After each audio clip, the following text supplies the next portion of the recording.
All right, y'all. Lucian Black here with Into the Chasm. I got Tara here. Well, look, you said it. I without did. A problem. I've been having an issue saying her name just because my tongue's dumb, and I'm like, Tara. Tara. It's very dramatic. I want to get like a bandana and be like, Tara! Right. I don't even. What? I don't know. Yeah. I mean, do bullfighting now or something? Yes, exactly. Tara! Like the cat can just come running. Yeah, oh, she's out, dude. Damn. She's just having a great day, man. But she jumped in the podcast here, hanging out with us. She's going to explain bits of her pagan roots and see where the conversation goes. So you run the Southern Illinois Pagan Alliance local group, and you've been doing that for how long? 25 years. 25 years. Yes. Has that felt like it's flown by? Yes, absolutely. Yeah, I can't. We started in 1998. I was 9. Shut up! I don't want to talk about it. I was 9. So That's was so I. sweet. I was young. Yeah, me too. I was precocious. Yes, we're Yeah, yes, totally. perfect. Yeah. Excellent. No. So But yes, 25 years. We had to take a break during COVID. Yep. So we didn't have any events. We didn't have any kind of anything for 16 months, I think it was. Oh my gosh, how'd y'all keep it going? Thank God for the internet. Yeah, You know, honestly. the blessing and the curse of social media. That kept people connected. Yeah. No message in the bottles. Yeah, no. String on a can. Yeah. You know, we didn't have to hire planes to fly and Yeah. kind of messages. and Doable, but stuff. a little expensive. Yeah, and we run totally on donations, so Yeah. I was going to do that. But yeah, for 25 years, when we first started, though, we had like 2 or 3 events a year. Because we really didn't know what we were doing, because this group was spontaneously created. Yeah, just came out of nothing, oh, basically. Rabbit in a hat. Well, the short version is there was a visiting author at a evangelical Presbyterian church Yeah. that posted an ad in the paper about his book that he wrote that was how to battle paganism with the Word of God. Battle. Ballsy. Didn't really like that Ballsy. that wordage, you know, Yeah. battle. Yeah, I feel like that's going about It's it a the little wrong bit, way. a little bit. Maybe how to have a conversation between different belief systems. No, they didn't want to do that, though. They no. So some letters to the editor got written. So we went to their little thing. And out of that came a public debate at SIU. Nifty. How long did Yes. that run? Was it a couple hours or? That was about 2 or 3 hours. It was. There was probably like 400 people there. Wow, that's a lot of now, people. Now this is before you could put it out on Facebook. Yeah. This is well, all by word of mouth, the fact that many people Yeah. showed up is kind of crazy. Yeah, was it because like at that point a lot of local pagans were more underground and had a hard time articulating groups and getting like part of meetups? it, yeah. So And it's probably at that smaller point, circles. I had been running a weekly discussion group for about 5 years. Yeah. So people were wanting something more.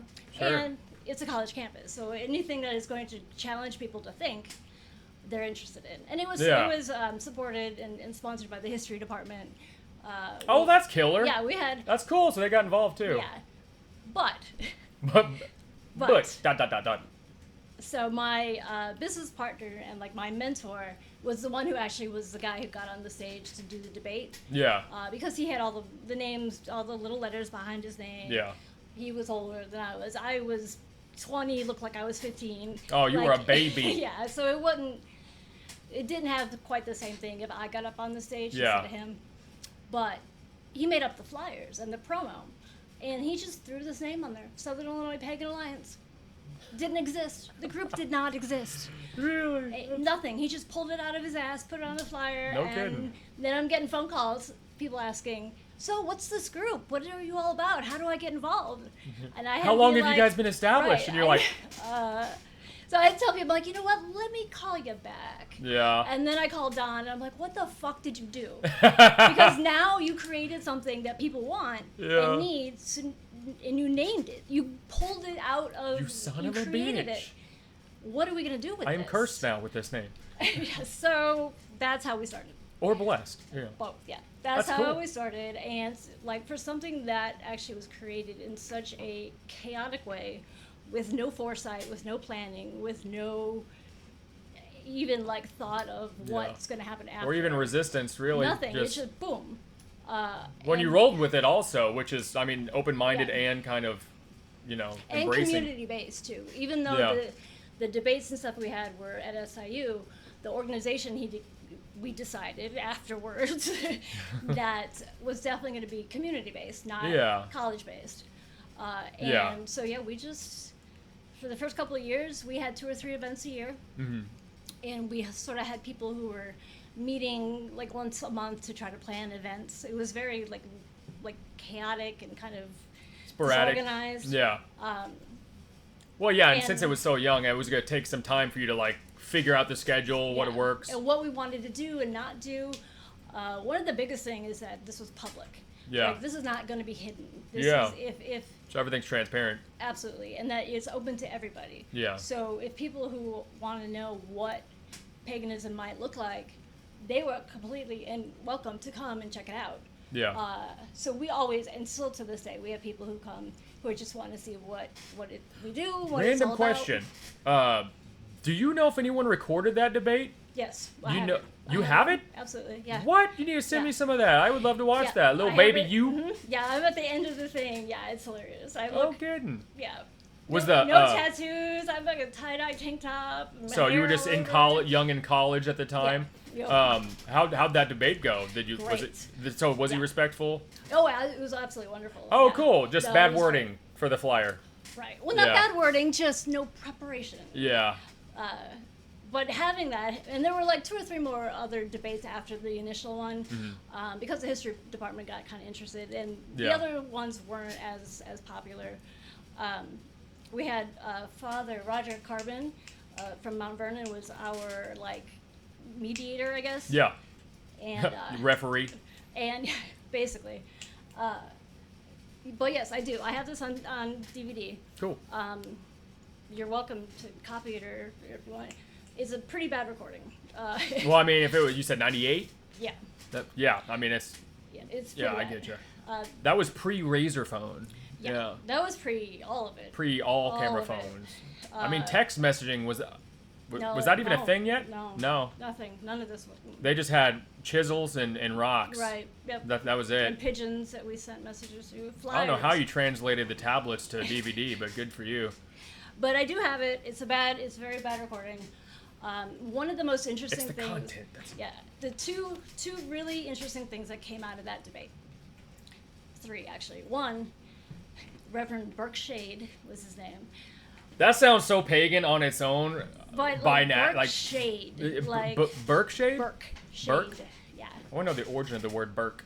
I don't know, but he You really was, burked that one. He was really kind of shady. Burke anyway. shade. Nightshade. He was an evangelical Presbyterian minister. Okay. They fired him after this because he was too far outside of even their idea. Of Oh, what so is they okay. learned some stuff about him in this debate Yeah. where they're like, oh, we gotta go. We gotta go. One of the things that he said at some point during this thing, and I don't even know how this came up, but that something about peace and war and something, but that if Jesus were to be walking the earth now Yeah. in real form, that yes, indeed, Mr. Burke Shade could see Jesus walking around with an Uzi and using it, a gun, not just a handgun, not a stick, Wow. a freaking Uzi. Wow. So there was that was pretty extreme. The next thing was like, and this was. Did you ask him if he was Republican? Not at the I'm time, just no. kidding. I'm just kidding. It's okay, no politics. No, I'm just kidding. I'm actually not gonna go there. No, please don't. But when we planned the debate, Yeah. we planned so that I would have the next and last question Yeah. on purpose, because I'm the one who actually sent all these letters and get all this stuff organized. Sure. And my question to him, now remember, we're on a college campus, Uh-huh. a major state university, hundreds of people are there, Yeah. A lot of feet. and you're at a place where they are training you basically to think and question. You want to learn. It's a Yeah, that's the college place that campus. you should by naturally learn how to be more objective and critical. Exactly. Yeah. So my question to him was, because he was very concerned that pagans were trying to take over the world. I'm like, we can't even organize That's so ourselves. random. Why? Like, Yeah. We don't have time for this. Like, Yeah. We can't have all these hippies with flowers. we can't be doing being this. grateful for Mother Earth. That's crazy. I can't take it all over. Burning candles? Yeah. Can't have that. But yeah, he was very concerned that we were all going to take over everything. And, Yeah. but I was like, okay, we won't be. But let's say that your particular brand of Christianity, your particular belief system, if you were to be in control of our government, of our country, would you repeal the freedom of religion, the right to have the freedom of religion? Yeah. His response was, I don't believe that's in the Constitution. Wow. The crowd lost their Oh, shit. man. And I just stood there. They just start flipping cars. Right. Tables are flying. I just stood there and shook my head. Everybody's freaking out. And I just stood there waiting for people to calm down. And then, so, after everybody's telling him, no, it is, you're insane. Yeah, I don't know what you're smoking, man. Then he's like, I'm sorry, could you repeat the question? So I repeated the question. He heard the crowd's reaction. He's like, oh, I might have been wrong. Right, shit. I think I started out with, this is part of the Constitution. Would you change the Constitution and take away the freedom of religion? Yeah. And his answer was yes. Yeah. So, wow, a little authoritarian in Yeah. there. so that is what spontaneously created this organization that still to this day Yeah. is running and doing stuff. That's a freaking gangster beginning though, man. Right, Like it that's kinda is. pretty badass. It kind of, yeah. I'd be proud of that. I'm sure Oh, you are. Yeah. And Don is a great friend of mine. He was my mentor for years. Yeah. He's very, very creative, and he's really good at starting things Yeah. and then starting a new thing, then starting another thing. So he actually Don, I was relate. a part Trust me. of the creation and the continuation of SEPA Yeah. for 2 or 3 years Yeah. after we started. He wasn't involved. It Sure. was me, and we formed a board and all that stuff. But it's primarily, I mean, I'm the name and face of SEPA. And so as far as your organization, Southern Illinois I almost said healthcare. My mom works at SIH. Southern Illinois Pagan Alliance. You guys have a group, right? Facebook group. Yes. And you're pretty open-minded with people asking questions, and Absolutely, if they want to say there's people that watch this that are like, I've always been interested in that, but I don't know who to talk to or what questions to ask, or A, would they just get a hold of you, and B, would they be allowed to go to an event? Are they like open? Yeah. Both. Okay. Yeah, the Facebook group has a couple thousand people on it. Mm-hmm. Not all of them are in the region. I mean, granted, this is the Southern Illinois Pagan Alliance, but we have people from all over the place. And we have people who are still part of the group online who were here and then moved away.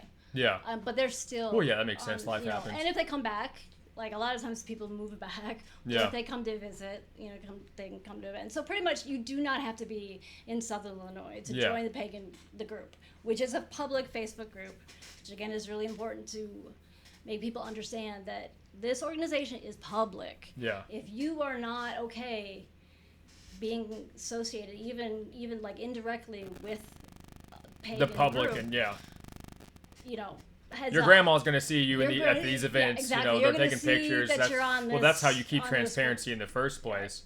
And so there's always people to come to just check it out or have questions, and they can message me directly. Yeah. They can post questions on the group. Yep. And the group's Southern Illinois Pagan Alliance, and your Facebook. They have your permission to reach out to you on there. And what's your name on there? Yeah, absolutely. It's my Tara. The weird spelling. I have to look it up every time. TAHRAH. Yeah, NEELLSEN. I don't know. I have to look it up every time because when I got hacked, I lost all my stuff, and Facebook wasn't letting me put a new profile up spelling my name correctly. Yeah. So now it's all spelled weird. But message me. Cool. For whatever. Awesome. So as far as paganism, we got into some of the origin of how you got the group started. Are there any misconceptions about paganism that you hear often? Or certain things where you're like, well, that's not right. That's really not how this operates. Or are there areas where you're like, these are important parts that actually are some beautiful things about this that people are missing? So I want to preface this first with saying that I am speaking from my point of view. Yes, not all as pagans. Far as Yeah, not all pagans. Yeah, because that's impossible. yeah, So it's in generalities. yeah, What's kind of nice is that with movies and TV and internet, paganism isn't such a foreign thing anymore. yeah. You know, it's not. It used to be that if a pagan thing showed up, or when Harry Potter came out, that whole series came out, and people were freaking out because kids were reading books on magic. Oh, my little brothers were not allowed to watch that. Yeah, it was insane. Like I got somebody. Devil. Some minister from like out of state called TAO, like our hard TAO. Right? And they had him on the morning show complaining about how this was the devil's work and how these kids are doing. So that's insane. I actually called up and I was like, so you got this guy talking about how evil and horrible paganism is and how these books are turning kids into Satanists. Yeah. How about having somebody on the other side on your radio show? Yeah. And they're like, well, like who? I'm like, me. Me, motherfucker. So I was on TAO back in the Critter days talking about Harry Potter. I was like, think about it this way. Good for you, fiction. by the way, and also for having the cojones to even be like, let me realign your perception. I kept telling you, I was like, you know what? Kids are reading, books that are 1,000 pages long. Yeah. It's fiction. It's Star Wars. It's Star Trek. It's all the thing. It's just fiction, and they're reading a lot. Yeah. This is an okay thing. Yeah. As far as having the cojones to do this kind of stuff, when I moved down here, I was like, there's got to be people here. The Shawnee National Forest is so amazing and so powerful. Beautiful. And there's this energy and this vibe, and there has to be pagans here. Yeah. And there were. I knew it. I could feel it. Yeah. But nobody had really created anything that was public. That Nobody's put the flag down and pulled everyone. Exactly. Yeah. I mean, there were little pockets of groups of people. And that's still the case. Yeah. And there's always going to be small. Well, there's probably also a fear of being public. Yeah, like people are like, I'm afraid of this being out there. Yeah. I'll just stick to my little group, you know. And that was the thing. I didn't have anything to lose. Yeah. I didn't have a fancy job. I didn't have a family. Yeah. I didn't have any kind of anything that was really in jeopardy. Yeah. That could be taken away from me. Yeah. If I was the face and the name and the voice for this. So who better than to, you don't have anything to lose, why not go and risk it? Yeah, because you can face the fire and be like, hey, here Whatever. It is. Yeah. And I did get quite a bit of who do you think you are? Yeah. Because I was young, and I wasn't from Southern Illinois. Mm-hmm. And so that came across a little bit. But also, I was one who started bringing people together. Yeah. And talking to the media and showing up in normal clothes and looking like a normal person, not like a crazy weird. Yeah, so they're like, well, now we can't say she's just like this crazy witch burning down houses and making sacrifices. Right. Boiling babies and dancing naked under the. She's wearing a Hollister shirt. Which I don't think I ever would. But, no, I wouldn't either. I burn it. But yeah, so somebody had to do it. Why not me? Yeah. And I can say that I actually never had any direct problems. Nobody attacked me. Yeah. I got called a lot of names. Yeah. There was a lot of letters to the editor saying all kinds of stuff. But I was never physically attacked. I expected a brick through my truck. I expected to be accosted somewhere. I expected flyers all over, damning me to hell. None of that happened. Yeah. Nobody ever came and protested any of our events. None of this big, bad, scary stuff happened. Yeah. So it's also good that it is in public, because it also kind of gives you some transparency to be like, this is what we're doing. You can view it. And especially now with the internet, everyone's got friends of somebody that is probably part of your group organization where they're like, we see it, whether we want to or not, and they're probably seeing, they're like, oh, they're just normal people like we are. And we've had the media at events, and I've told them, I'm like, okay, not everybody is out of the broom closet. Yeah. So if you're going to record, one, you have to have permission. Yeah. Even though we're in a public space, and that is implicit. Well, you'd want to ask people, yeah.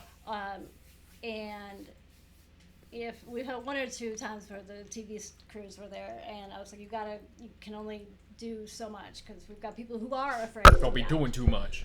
Who could lose their job, because people are still losing their jobs when they find out they're pagan, losing their That's kids nuts. in custody battles. It's 2025. Right. You know, being blasted out now on social media for being pagan. Yeah. Losing family members because they won't talk to them. I mean, this is still happening. This Yeah. misconceptions and ideas of how bad and evil paganism is still exists. Yeah. And it's still happening. Yeah. So we're Well, still fighting. that's the old school that still hasn't died off or Yeah. adopted with a new. And Hold on. probably never Kitty, will. no. Well, I do think the the younger generations are getting more hip to things and more open-minded. I mean, they're selling sage at freaking Walmart. You know what I mean? I know. I mean, you know, I'm like, times are changing. Yeah. You can have purple hair and earrings and stuff at jobs. I mean, I remember when I first got in the workforce, I couldn't wear hats. I couldn't have any piercings. Tattoos had to be covered. I'm like, then it was pretty quick. Like the workforce changing of all states. I thought Southern Illinois would be one of the last states to let people be more themselves. Well, we're still Illinois, though, so, you know, Yeah. it's still a democratic state, Yeah. in the middle of the Bible Belt. That's true. And that was the other thing, too, is that I'm in Southern Illinois. Mm. Like, the danger of being attacked in some way for being different Yeah. is a whole lot higher down here than it was back home. I can vouch. Yeah. It's, you know, it's Sore scary. thumbs.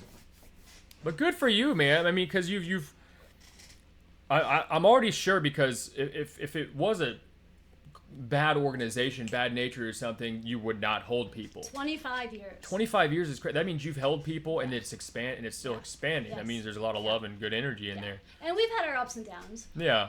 And we've had drama. That's and stuff. natural. And also, you know, we're based in Carbondale. Yeah. Which is a transient city anyway because of the university. Yeah. People are only It's a coming melting here for pot. a few years and then they leave. Yeah. So there's always, you know, a change. Yeah. But there's also always people who come back. Like we have people who come for one event a year, or come to all events a year, or they That's move cool. away and then they come home to visit and they plan around our events so that they can come to see. That's wholesome, man. You got some real dedicated people in there. And then. there's always new people. Yeah. There's always different people interested in different stuff. There's all. One like, sec. Get it! Come here. Quit being a cat. Here, come here. Come here. No curiosity during the stream. How dare you? Go night-night. Go night-night. You will go night-night? Her eyes get real big. She's like, oh, I'm definitely in trouble, man. Here, come here. Don't encourage her. Come be in this interview with me. She'll pick you up. Keep you busy. Come here. I forgot to lock up the kitties. No, you can't do that. I've been doing it. Oh, I'm sorry. I know that was rough. I'm sorry. Did she yell at you? Yeah, Her arms are just... that was rough. I apologize. Hello, everyone. This is Kitty. This is Kitty Bomb. That's Juliet. That's the baby. It's a baby. She is 9 years old. She's so I've pretty. actually done hand fastings while holding a cat. Oh, I've that's done rituals awesome. while holding a cat. Yeah.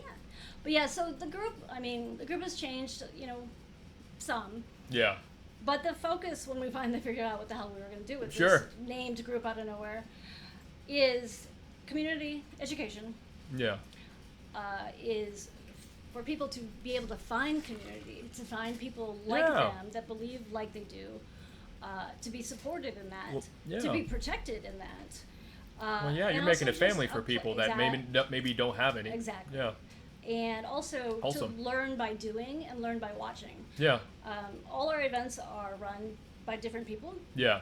and with different skill sets and different experience levels, and it's a way to give people an opportunity to lead rituals, to lead celebrations, Yeah. as well as participate in them, Yeah. or be observers.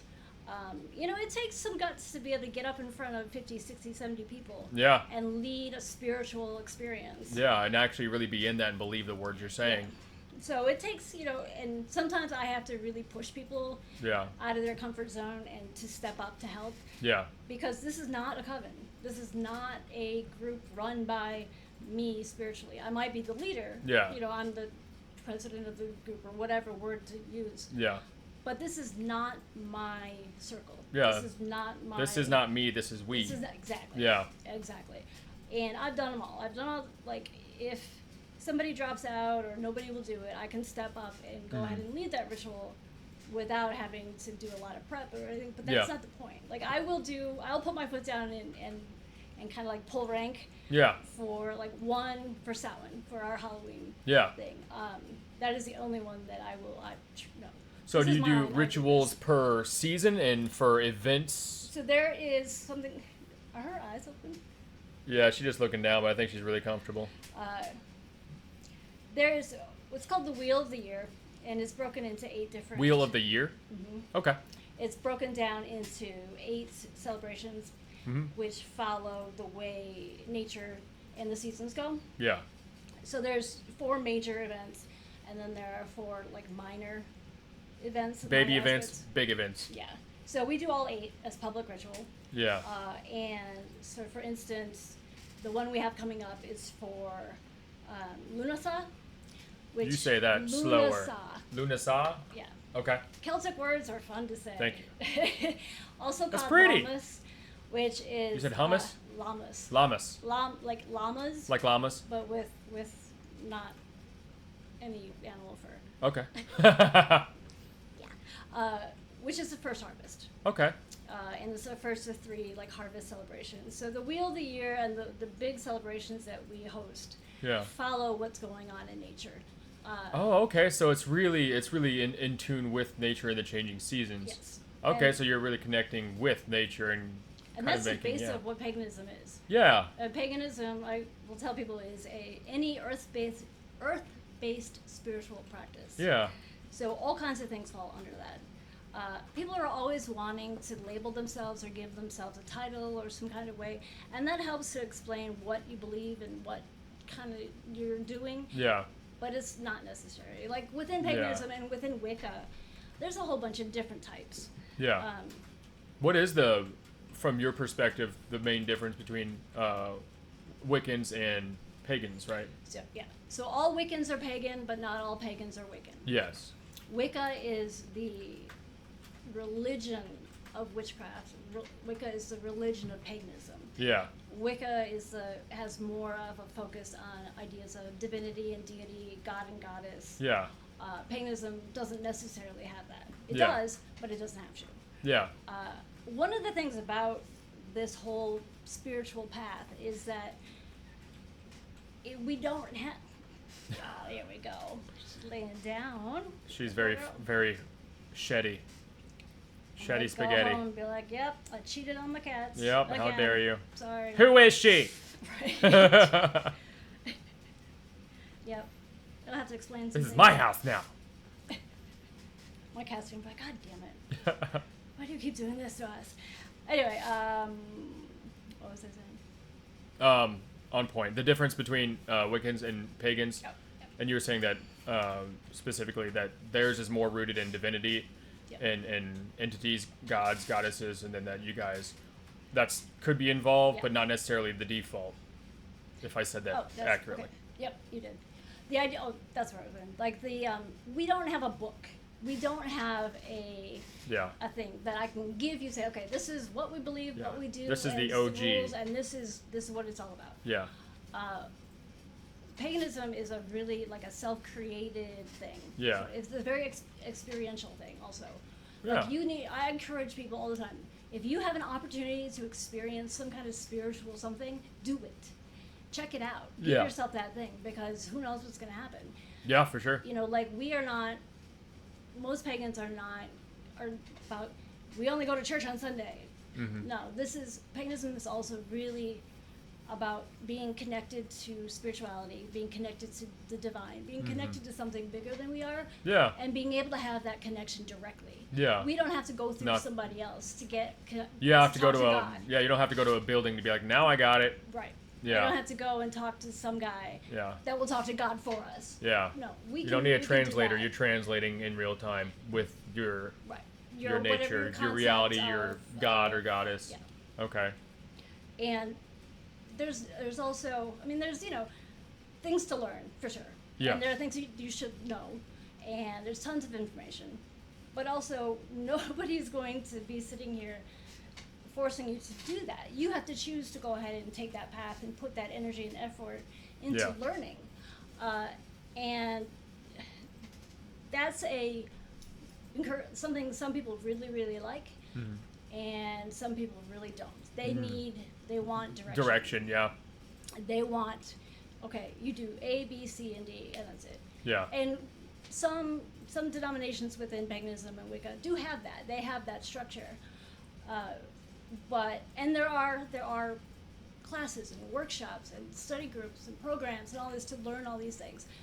But at the bottom of it, it's your choice and your effort, and you have to be the one to decide how much effort and energy you're willing to put into to building your personal spiritual practice. Sure. And the internet is a blessing and a curse. It is. Like, it's incredible for sharing information and connecting with people and creating community. Mm-hmm. And it's horrible for the exact same things. Because you have people out there who are like, I am the high priestess of this, the reincarnation of blah, blah, blah, blah. From this and this and this, and I was a dragon in another life, and I've been studying this for 3 weeks. Yeah. I don't know. And I'm like, really? No, you don't. Name one song. Right. It's so, and there's. I understand that's people that struggle with identity. So the first second they latch onto something, they're like, I finally have that thing. And that's really good. I love, and I've seen that happen. It is good to have that, but I could see it being a little offensive. Just like they want to know everything right now. Yeah. And that's not the way it works. What's the dedication? Yeah. It takes time. Investment. It takes effort. It takes, and people ask all the time, well, how do I learn? Read. Yeah. You've got the Matrix literally at your fingertips. Right, exactly. Like, what do I do with this? Yeah. You read it. Google? You don't put it under your pillow. Hell, you have faster than Google. You got ChatGPT now. Right. You have AI. Which you still have to read. Though. Right. Yeah, that's true. That's true. You still have to For now. Just plug it in your ear, and all of a sudden we have all the information. Me and AI telepathy. It's coming. It's coming. It's so scary. So I'm here and there with it. Been great and bad at the same time. It's so much easier to find information, and I think part of that is why we're not news anymore. You said you're not what? We're not news anymore. Okay. We're not like, oh my God, the pagans are doing something in the park. Instead, it's like, oh yeah, the pagans are doing something. Well, now it's public. It's like it's no longer it was never a dark kept secret. It was just tied that way, just sold that way, and now it's like, here we are. No. Mind your own business. Which, of course, is going to be different depending on where you are in the country. Sure. Because, again, people are still losing their jobs. Yeah. They are still being threatened. Yeah. They are still being persecuted for what they believe in, if it's any. And if you're in a community that is closed-minded and not open to any kind of different anything, you could be in trouble, literal serious trouble in 2025. Which is nuts, because we're crazy. supposed to be such an open-minded, the time we are now is I wouldn't even say modern anymore, because the modernity is, I think that's the word. Certain words leave me, but it's changing so fast, and we seem to be so much more open-minded to concepts. Yep. It's strange to see people that are still closed-minded, especially about paganism, and it really goes to a lot of different things. Yeah, a lot. I mean, identity, especially. Like a lot of the, I guess I used to say alternative spiritual practices, but also a lot of the marginalized communities, the people who are on the outskirts, the outside, the people who are not for example, the gay and lesbian community. Yeah. We have a lot of members of that within paganism, but we also have a lot of the same fights. Yeah. We have the same battles to fight against. Yeah.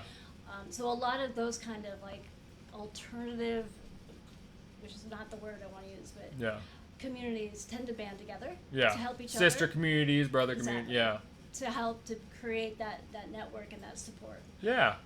And even we've got a couple churches in Carbondale that are the Unitarians. Unitarians are basically pagan, half pagan anyway. Yeah. But the Church of the Good Shepherd. Okay. Is they're totally supportive of us and the LGBT community, and well, that's awesome. That's helpful. I've done a lot of interfaith work, trying to get to understand each other. Yeah, kind of not even having to draw lines in the sand, but really shaking each other's hand, be like, all right, these are our beliefs. Can we just share the planet now? Can we go get a coffee? You know? And the idea, the whole thing is at the base of it, at the base of what spirituality is. And there's a difference between spirituality and religion. But Yeah, at the base I agree with that. of all of this is we are all trying to find a way to connect to something that's bigger than we are. Yeah. And to give our world an explanation and a reason for being. Yeah. And to give words and ways to connect to things that are sacred. Yeah. And every culture has their mythos. Yeah. And their spiritual home, creation, origin. their origin stories, everything. Every culture has it, and they're so similar. So at the base of all of this really is just we are trying to find something bigger than we are, something spiritual. And a lot of that just comes down sometimes to names. Yeah. Or the way you practice. But if somebody says to me, I'll pray for you. Yeah. I know some people in paganism will be like, no, I don't want you to pray for me. And I'm like, no, it's energy. Like, it's still good intent. If their intention is take the word and good. the belief and the label away. They're just saying, here's good for you. Exactly. I'm giving you good energy. Exactly. Good intention. Yep. That's cool. So yeah, that's also part of what the group is about, is doing that sort of interfaith work. Yeah. Since COVID kind of shut us down more than I really COVID sucked for a lot of people and a lot of things, for sure. Well, I mean, I had 20 years of having events every 6 weeks or so. Yeah. Oh, wow. Pretty frequent now. Yeah. So, plus, because we do all 8 Sabbats as public ritual, those seasonal holidays. Yeah. Pre-COVID, we also did workshops and classes and like full and new moon events. Yeah. Like all the other things. We did like spiritual tools swaps and all kinds of other little things in between the Sabbats. Sure. We haven't really picked that back up yet after COVID. Okay, trying to put the glue back in. Yeah, and I think part of that really is just, I think everybody after COVID, once you could get back together with people, once you could have group things again, everybody did every group thing they ever wanted. Yeah. So there's always something happening. There's always these things, and it's a lot. Yeah. Well, there's like a lot of competition at that point. Yeah. To compete for people's, I guess, dedication and attention. Because people really missed having that community. And I didn't realize how bad it was on me, like mentally and spiritually, until months and months and months later, where I'm like, what is happening? Because this has been a part of my life for 20 years, and all of a sudden it's not. Yeah. There's nothing I can do about it. And people wanted to have it like on Zoom meetings or whatever. Oh, that's not the same. It's not the same. That's not the same. It's not the same. We don't live stream. You need person to person. Yeah, we don't live stream on purpose because in case people are, shown. Right. Or are uncomfortable with being public, and which makes sense for sure. It's just not the same. Like, and the way to set it up is like, well, you could just run the ritual on Zoom. Like, so basically, oh no, that wouldn't feel right. Watch me do something, or have me or whoever I would only see that being helpful if the ritual was about that. Right. But it just didn't. I was like, I'm not doing this. We'll wait it out. There's a weird juju to that. Right. Thank you. Yeah. I had some people who were really pushing to have that. That's like opening a fortune cookie and be like, I gotta do a live stream right now. Look at my fortune. Right. This is what it says. Well, now it's not gonna happen. Yeah. I didn't want to, so we just didn't. Feels gross. But it was really weird not having that, and having community is so important. Yeah. And having a community that has been around as long as it has is incredible. 25 years is a bragging right. Not even like an arrogant way. I mean, like wholesome. I've watched a lot of organizations be created and then fall apart. Yeah. Sometimes they fall apart from the outside. A lot of times they fall apart from the inside. And so I try to keep the bullshit to a minimum. Yeah. And the drama to a minimum. Yeah. In 25 years, we have had to officially ban like 5 people. That's amazing. Yeah. So is that why you would say that you think your group and organization has survived? Is just the way you operate, and that you keep it just about the process and community and keep the drama at the door, basically? And people know that if they bring their shit in, I will kick it out. Bad apple. I'm not playing with this. We're not doing this. You can't get along with the people across the circle from you. Don't come. Yeah. Can you put your differences aside for a half a day for the betterment of community? Hell yeah, come that's on. awesome. If you can't, then don't. Yeah. But we're not playing this. And the drama scene has gotten worse because of the internet and the rumor Everybody's mills. got to be edgy now. Yep. And I try really hard to get to the root of whatever drama and gossip that's happening. Yeah. See beyond it. To go to the source, to figure out what's going on, to clear this up, to fix it. And, you know, I fucked up. I've said things or done things that I shouldn't have. Big same. And as a, you know, as a leader, as a spiritual leader, like, I know that I'm put on a higher There's a different level of responsibility that is tied to you. Everybody is looking. Yeah. And everybody's watching. And, you know, you can't be perfect all the time. And there's been times that I've had to go back Yeah, you're and not be a like, robot. you know what? Yeah. I screwed up. My bad. That was me. I apologize for that. That was really bad. And there's been there's always people who are saying, I could do better. It should have been done this way. Why didn't they do it like this?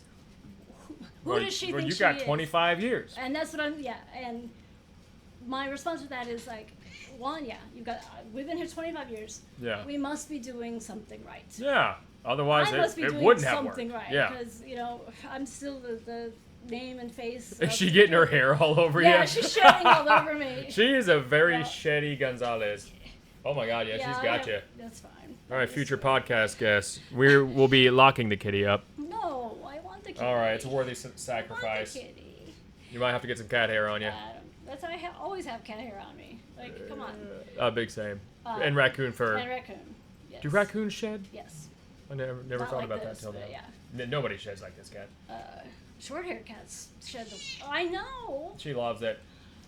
She's very grateful for pets. So, so you guys are. So I have to be doing something right. Yeah. You know, something must be going okay for this to still be a thing. Well, it would have fallen on its face if it wasn't working. Yeah, Something is building and continuing to build and And there are times where, flourish. you know, people are like, I could do it better. I would have done it this way. We should do it like this. Why don't they do this? And my response is always like, do it.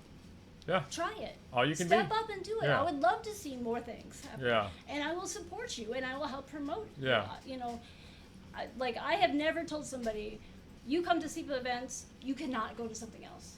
Yeah. And there are people in the community who are leaders or who set up their own private circles. Yeah. They'll tell people, you cannot go to another spiritual event if you're part of this circle. That's bullshit. That's odd. That feels culty. That feels culty. That's starting to look like religion. And I'm like, why would you do that? Why would you limit your people? Well, because then you're like saying, this isn't ours, this is mine. Yeah. And you can't be part of that over there. Yeah, that's odd. But yeah, I was like, you know what? If you can do it better, please do. Try it. Go do that. Step up. Let's go for it. Well, and also, it shouldn't be competition for something like that in the first place. Right. It's one thing if it's like some practical small change or event or time. Yeah, exactly. And there's been things that have definitely not worked and should have been done different. And you learn by doing. Yeah. Like, you know, there's so many things I'm like, oh, we're never doing that again. That didn't work. You know. Fail. Like, we stopped doing outdoor rituals. Mm-hmm.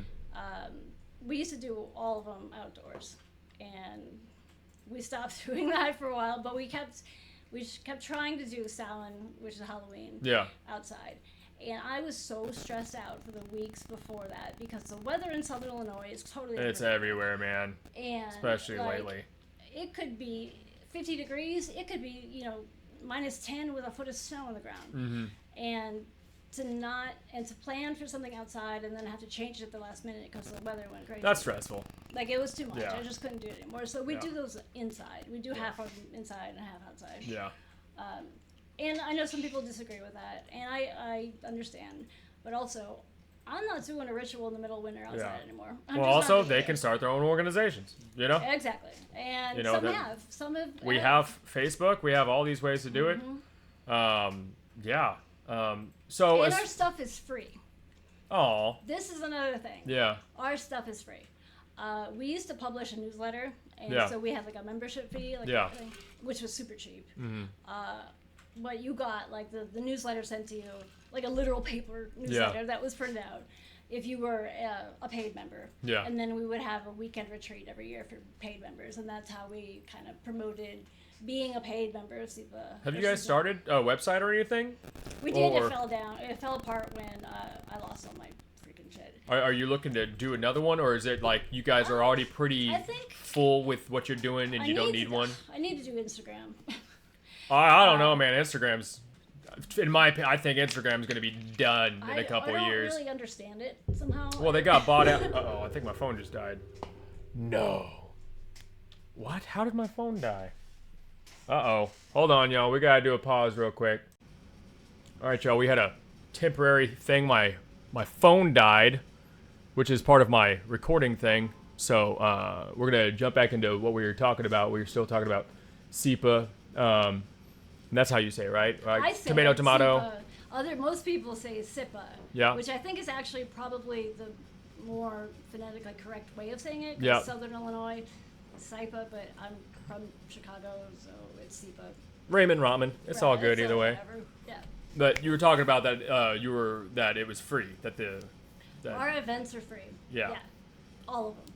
So we were talking a little bit about how we used to have a membership, and that would get you the newsletter sent to you 4 times a year, and then also we would do a weekend retreat, and that was also like a membership drive and a kind of a thank you for being a paid member. Yeah. Which was super cheap anyway. We stopped doing that when it became hard to get people to give content, and it was crazy expensive to start mailing stuff. Yeah, I'm sure. Like right now, it's almost like $1 to send a freaking letter. Yeah. So we got rid of that for a while. So we don't have any membership fees. We run completely on donations. We do 2 major fundraisers a year, and those are big raffles. Yeah. And people donate from all over the place for that. Local businesses, lots of crafts, all this stuff. Sure. And anything that is not covered by what money we raise comes out of my pocket. Yeah. And I have purposely not added up how much money I have spent of my own. Oh yeah, I don't think you want to know. I don't want to know. Yeah. Luckily, people are really pretty good about like supporting us. Yeah. And the thing is, our events are free. So normally, pre-COVID, we would do between 8 and 15 events a year. All of those are free. That's unheard of. Yeah. Like most organizations don't do that. A lot of pagan events and groups have fees. Sure. And of course, like the big events like PSG, Pagan Spirit Gathering, and Starwood, these big, huge events that bring like thousands and thousands of people to a week-long celebration. Yeah. Charge money, of course, which has been crazily increased.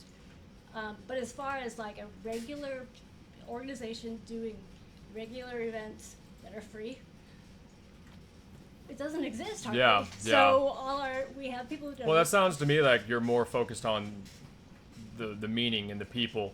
And we do like a potluck for every event, and I've had people who are like, I don't have extra money to bring something. I'm like, I don't care. I would rather have you than whatever food you might bring. Come get this mac and cheese, son. Like it's fine. You're not required to do anything. Yeah. You're not required to bring a donation. You're not required to give us any money. Just come and be and experience it. Be all you can be. Yes. We do kind of pass the plate, but it's like I have all these piggy banks from Old Navy that are like plastic rubber, and they all have different costumes on them. It's hilarious. I have like 30 of them. So that's a little donation jar that's always up at events. Okay. So that gets put down. Yeah. There's been a time or two where I've had to go and like actually get on our groups and be like, hey, I can't cover the rent for this, guys. We need some more homies. And we gotta get this thing still going. Yeah. Always step up. And our costs are minimal, really. Yeah. We don't have a building. We don't have land. You just rent spaces. Yeah. For events and everything. Exactly. And so the rent, supplies, a little bit of promotion costs, but like, we really don't. If you guys ever did grow it to a certain event, would you buy or rent a big building, or do you like it kind of how it's operating right now, and you don't want it to be that big and flashy and? It sounds like a great thing. Yeah. Like everybody always wants to have this. Oh, we want land. We want a building. We want a space that's SEPA's. That's ours. But it's not simple. It's really complicated. Yeah. Not only, first of all, money-wise, that's just how much does it cost, insurance, all that stuff, lights, water, all that like day-to-day modern mundane realistic bills, things, all the mundane things are one thing. And then, okay, so we run a public organization. Who lives in the building? Yeah. When can you access the building? Yeah, the legal process. Who is allowed to access the building and who is not?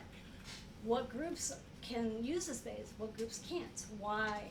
So you get into all of that stuff. Yeah. It's too much. Yeah. I know a few people who bought land on purpose to create a sanctuary and stuff. Yeah. And it works pretty well, but it's also a lot of stress. Yeah. And a lot of things. And if you already making this work the way it is, it'd be a whole. It's like you need 5 more main people. Yeah. Like somebody gets into a fight and they want to use the space, the land, the same day somebody else wants to use it. Who gets it? Yeah. You know, it's like, no. So it is almost a little easier to just be able to rent spaces, so there's not like a power trip or even just a misunderstanding about. Yeah, and there's no concern about like if somebody gets hurt. Yeah. Or anything, because that's all rolled into the rent thing. And you know, we use Giant City usually for outdoor stuff. Yeah. And then the Gaia House in Carbondale mostly. We're outgrowing Gaia House, honestly, but it's still the ambiance there, and that's our home. Yeah. Like I've been part of that house, that organization, that place since I moved here. No. So it's a really cool building, and it doesn't have the like we rented a city hall, places at City Hall. We rented the Murfreesboro Civic Center thing. We used the Unitarian Church once because it was a last minute change, and they were really great at letting us use it. But like renting like a room at the Civic Center or at like at the Student Center at SIU. Sure. You know, it has a different vibe. I get that. You got like a lot of younger people and different and it's generic. New age energy, yeah. Yeah, and it's really generic. Like no feng shui, no juju. Right. I get that. Yeah, so it's even if it's it feels outside your element. It just doesn't feel right. You know, it's like when we have a place like Gaia House that has plants growing everywhere. It has atmospheric in nature, yeah. And a history of having. It feels relevant. Yeah. Yeah. You know, renting a room at the Civic Center, everybody is renting a room at the Civic Center. It doesn't feel special. Yeah. So. Yeah, you're not in the walls of that place. Even though, like, as far as we don't need a church to celebrate and to practice our religion, we don't need a space that is the only time or place that you can talk to God. Yeah. We don't need that. Pagans don't need that. This right here, this is church. You know, outside in the yard, that's church. Yeah. That's sacred. You know, you feeding raccoons. Right, absolutely. By hand. Yeah. Oh my God, I had one of the. I'm jealous of that. I haven't trained these guys yet. They're still like, you stay over there, man. I had my favorite baby when I got home last night. I was putting food out, and they came up, and he ran like halfway across the yard, right up to my leg, and like kind of jumped on me. And I'm like, oh. I love you so much. My favorite. But yeah, so we run on donations. Yeah. Which I want to keep it that way. I want to keep it free. Well, and like we were talking about, if it works, it works, and it seems to be working. So so we got really into the meat and potatoes of the organization. What got you personally into paganism? What got you curious about it?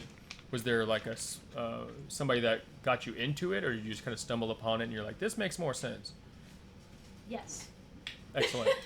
To all of it. Oh, cool. Okay. I was not raised in any sort of religion Yeah. at all. I think my mother and her siblings were had religion kind of forced on them. Yeah. So they all were like, you know, we're not doing this to our kids. Yeah. So Humble. like, I didn't go to church. The only times I really went to any kind of religious thing was like for Awanas, which I don't even know if that still exists, some kids thing, or like backyard summer school Bible study things that I got kicked out of because I asked the weird questions. And, oh yeah. There was one thing where the Awanas group had a shut-in, is that what they call it? Like a lock-in? Yeah. Yeah. And we were playing hide and go seek, and I fell down some stairs into, thankfully, an empty pool thing. What? I didn't know what it was. Yeah. But it's a baptismal pool. Like the universe was like, you will be saved.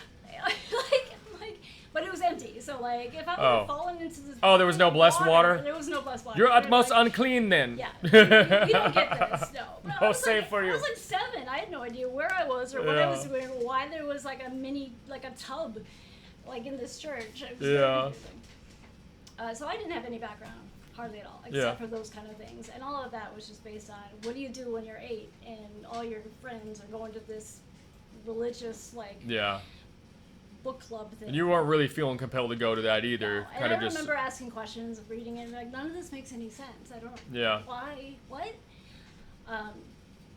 And then animals love me. You know, I was the kid. That's your biggest sign.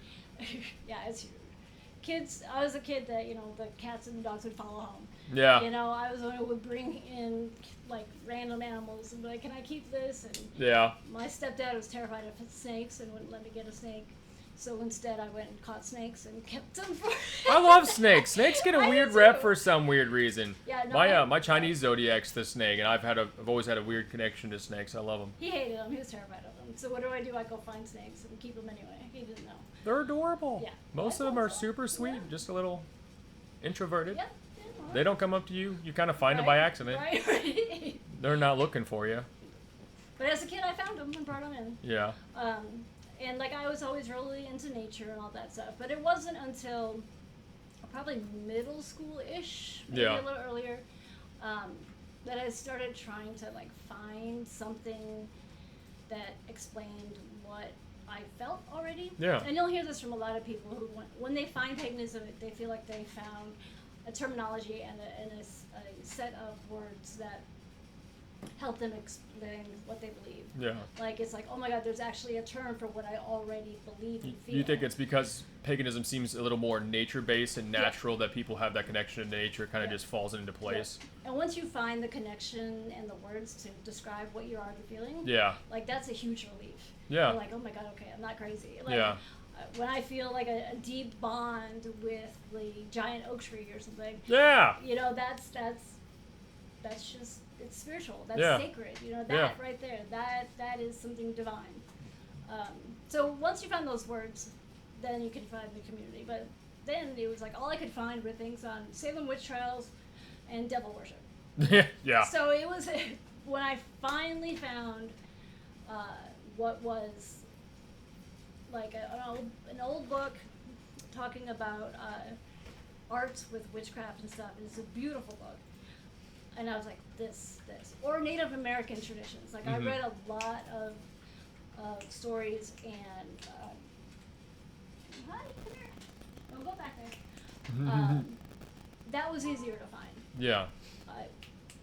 Now you can find this stuff everywhere. Yeah, it's pasted everywhere. It's everywhere. Yeah. But so high schoolish, I say that I consciously chose to walk a pagan path at 14. Yeah. You know, because people will always ask, how long have you been practicing? Yeah. Were you born into it? Did you discover it? Like and a lot of people's answer, and it's an honest and legit answer, is always. Yeah. Like, I've always believed like this. I've always felt this connection, but I didn't have the terminology to it. Yeah. So that's why I was like, okay, once my official start to walking a pagan path was at 14. Little baby. And I kept that quiet for a long time. Yeah. And when I finally told my aunt and my mom, sometime in high school, that I was pagan, that I was considered myself a witch, they're like, yeah, we know. I was like, damn it! How do you know? They're like, look at your room. Yeah. You know, and there's like, you know, tree stumps everywhere and animals everywhere, all this stuff. And they're like, yeah, we know. We've been knowing. But like, it's a very confusing relationship. But the man who got me my first real book was almost my stepdad, but he became one of my best friends. Yeah.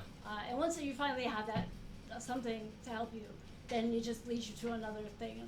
Yeah, like everything kind of falls into place. Once anyway, you're following this path, and it's weird, or is it, that you even found the path that you wanted, and it makes sense for you, and your path has created so many paths for other people as well, and somewhere to be a trustworthy place, a wholesome community, and And there's place so to make many family. different ways to practice a pagan path. Yeah. So many different ways. And everybody's path is different. Yeah. And that can be really complicated for some people because they want rules, they want Structure. this structure. Yep. But it can also be really freeing because you can be like this. I can change my practice to fit what I believe. So it can also be more of a personal discovery. Totally personal, and you change as a person too. So Yeah. you're not locked into some sort of like you are not locked into I'm a Presbyterian. Yeah. We don't necessarily have to have that. Yeah. Like eclectic pagan has become pretty much a really common way to describe what type of pagan. Yeah. What niche paganism? And people will ask, "What's your patroness? Who do you follow? What's your god and goddess? Yeah. Who do you follow? What's your type of paganism?" Yeah. Because a lot of it is based out of Europe, Celtic Europe. Sure. And it's changed, But every culture has some sort of pagan. Deep roots into pagan backgrounds. It's all thing, and that's just because we started. When it's old, I mean, absolutely. it's been around for thousands of years. Before religion, and that's Yeah. why I say spirituality and religion are different. Yeah. When a lot of people say that religion took from paganism, Absolutely. but you can't. No judgment. You can't really get anyone to say that out loud if they have a religious background. Again, no judgment, but realistically, a lot of it has to do with pagan roots. Yep.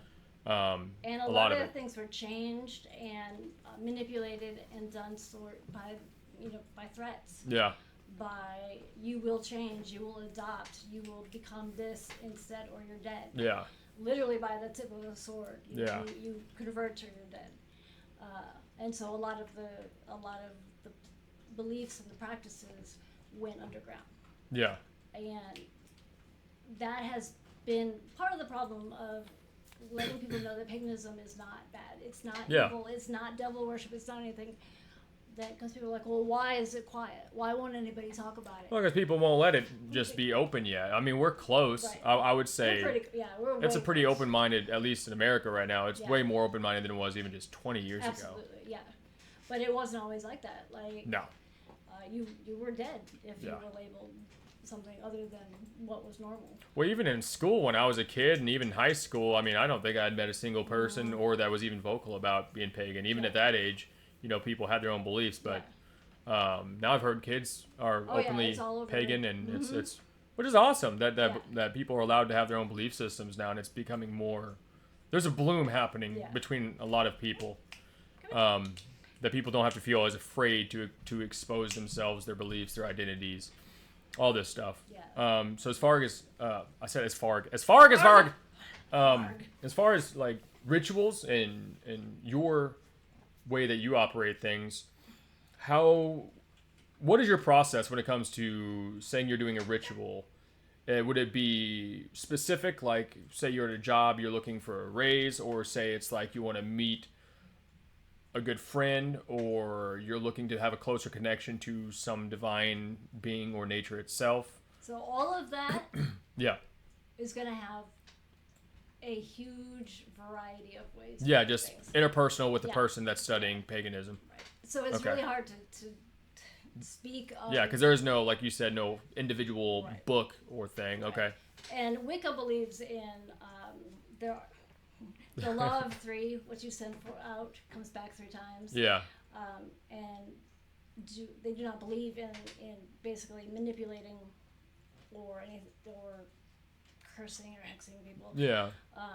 I still get asked, "Oh, can you do this love spell for me? I really like this guy," and I'm like, "No, I can't." Yeah. And you shouldn't either. Well, yeah, because then that feels intrusive. And not really authentic. Does it win if it works and this person falls in love with you? Yeah. Is it because they fell in love with you because they love you, or because you manipulated them into this? That's freaky. Yeah. So and intention is huge.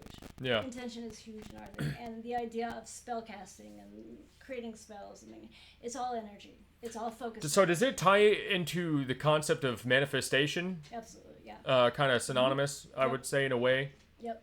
And there's also the idea of like. It's not sympathetic magic, but like you're creating an idea and you're visualizing the the outcome or the intent out of you want. Yeah. So that when it manifests, it's that. And it's always be careful what you wish for, because you might just get it, and the universe might give it to you in a way you didn't want or Well, the expect. universe is not biased. If you say you want something, if you get just that, prepare for it not being exactly. Like, if you want, okay, I need money. Yeah. So you do a money spell. Yeah. Or a wealth spell. Yeah. And so you put out your energy into the universe asking for wealth. Yeah. And you end up like getting I don't know, millions of dollars. Yeah, but you don't though. You'll get like wealth. What does wealth actually mean? Well, it's just abundance. Right, abundance. Yeah. Exactly. Yeah. So all of a sudden you have somebody gives you a bunch of free food. Or you something. get a whole bunch of tomatoes. Exactly. You're like, my favorite. Right. But I needed. Where's the money? But I needed $250 for this. Instead, I have all these things. So like, be careful what you wish for. Yeah. And also be more specific. That makes sense. And I tell people, stay away from trying to manipulate other people. Yeah. And a lot of like baby witches, new witches, always want to do stuff and make spells against people and hex them and all this crap. I don't have time for that. Yeah. And you're also, what's your Well, then it intention doesn't here? feel natural anymore. That feels unnatural. Yeah. And what's your intention? Like, do you want to connect with this person because you want to connect with this person on a personal level, or because you want to manipulate this person? Yeah. And your energy and your intention is huge, and it's powerful stuff. Yeah. And our minds create this thing. And like, so I brought all these random, like, not random, but some of the things that are on most pagans' altars. Yeah. Like basic, generic, just kind of. Yeah. Kind of the go-to for a lot of pagans. Yeah, the run-of-the-mill altar, your basic tools. We love our tools. We love our stuff. Like, it's really fun to have really kind of cool little things. Yeah. We don't need any of that though. Well, yeah, it's All just an of extension this- of you, I would say, right? Yeah, and These are it your helps personal people antennas. to focus. Yeah. It helps people, especially beginners, to be able to say, okay, this tool is used for this reason, and it's here for this. Yeah. And to get used to the reasons behind having these things in your life. Yeah. But practicing paganism, practicing this spiritual path, isn't about the stuff. It's about you, and it's about your connection to the earth, to nature, to what your concept of deity. Yeah. A full-out, huge ritual can be done without any of this stuff. Can be done by yourself, sitting outside. Well, then it's just a thought of intentionality and where you're directing it. It reminds me of the story of the genie in a bottle. I don't know the exact origin of it, but the genie that popped out and granted wishes or whatever. The story from what I've read about it was a man rubbed a lamp and made an intention and threw something out there that he wanted, and then the thing happened. So what he thought was, well, surely there's a genie in this lamp. But really what happened was, it was just his intentionality to begin with. So that's what happened and started spawning the concept of thinking there was a thing that did it for you, when everything actually is just a reflection of you as the person, as the beacon. You know, like you were saying, like this stuff is just a help empowering. It's like an antenna, or I guess I would say like an amplifier of your intent. As well as a focus point, too. Yeah, focal point, yeah. So that because if you have tools that are meant to do something, you know what that something is. Then you're not can practice. confusing yourself in your own intentions, like this is supposed to go this way, this is supposed to be for this thing. Thing specific intent. So you brought a book as well. You're gonna make me talk about myself. Yeah! You know that you are the self that is here. Okay, so Gerald Gardner is considered kind of like the father of modern Wicca and modern witchcraft. Yeah. In the 1950s, they repealed the anti-witchcraft laws in Europe and published. So he published what was supposed to be what Wicca actually is. Yeah. So 1951, or right around there, was like all of a sudden this book about witchcraft, and straight up saying Witchcraft Today was published and it was public, and Gerald Gardner and his cohorts were out there being public about this. Yeah. So this book is kind of like a symbol of the renewal of these old ways. Yeah. And there's Well, it's some almost controversy. like a rebellion, like Rage Against the Machine in your hand right there, yeah. And there's controversy about whether or not he just made this up. Yeah. And the people with him just decided to create these stories and stuff. And Sure. part of that is probably Just sell some books. I get it. Yeah. There's some of it. There's missing information. But also, people have been practicing this kind of stuff behind closed doors forever. Yeah. Like, if you're worried about being cast as the crazy, witch in the woods that's always stirring up weird concoctions in her cauldron. Oh, God. You've got a cottage in the woods made of candy, and you're luring people out there. Exactly. Yeah. But common people having a large cast iron, like cauldron or pot that they use for cooking is normal. Yeah. What people didn't know is that they're also using that for their spiritual practice too. Yeah. Nobody's going to get burned at the stake for having candles, but they would if they knew that those candles were used to honor or to give sacrifice or to call in any kind of energy. So, yeah. Anyway, so in the 50s this came out, and in 2004, which was the 50th anniversary edition, was published. 50 years. And I don't talk about this much. I really don't. But I was asked to write an essay on the future of Wicca for the 50th anniversary edition. So. And your essay is in that book. It is in this book. Yeah. Talk about yourself, crazy. woman. You did about something cool. But it's a long time ago. Yeah. This was when you were asking, like, how did you get that job? What did you do? They came to me. That's awesome. And they came to me before the internet, before Facebook, before any of this stuff. Yeah. Because I was doing some writing in some pagan journals and magazines and stuff, and talking to other leaders in the pagan community. Yeah, you were making yourself known. Yeah. Exactly. So yes, there is. What's happening? Who's the butthead? Who's calling? I don't know. Are they ordering my book? You could probably get it on Amazon. Is it on Amazon? Oh, I'm sure it is, yeah. Oh, of course, it's my grandma. Hi, Grandma. We ain't cutting nothing out, so let's go be in there. Grandma, I love you. She ain't gonna watch this, but. So yeah, I'm in here. So of course I said yes, and I had a really, really short deadline to write a really important piece of history. Yeah. And I almost said no. And then I was like, no, you make yourself do it, yeah. Say no. Well, that's important. This is huge. Yeah. Huge. And I made, I think the check that I was paid was like $300. Yeah. And a case of free books. Yeah. And I remember the day that the box came. And I was like, what the hell is this? I didn't order anything. What is this? And so I opened the box, and there's like a dozen of this. And my name there. And I was home alone. And I actually like dropped to the floor and just started bawling. Because I was like, I know, it was so. Well, you got recognition. I was like, oh my God, this is real. Like, I am part of history. Yeah, that's epic. So, yeah. I mean, and the thing is now, especially, there are so many books out there. Yeah. Like, I mean, I brought a couple of the basic books that I think that every pagan should have. Yeah. But there are so many books out there. There's so many authors now. Yeah. That getting into that niche kind of area. And people told me, you should do this. I'm like, I don't have anything new or different to say that hasn't already been said. I can understand that.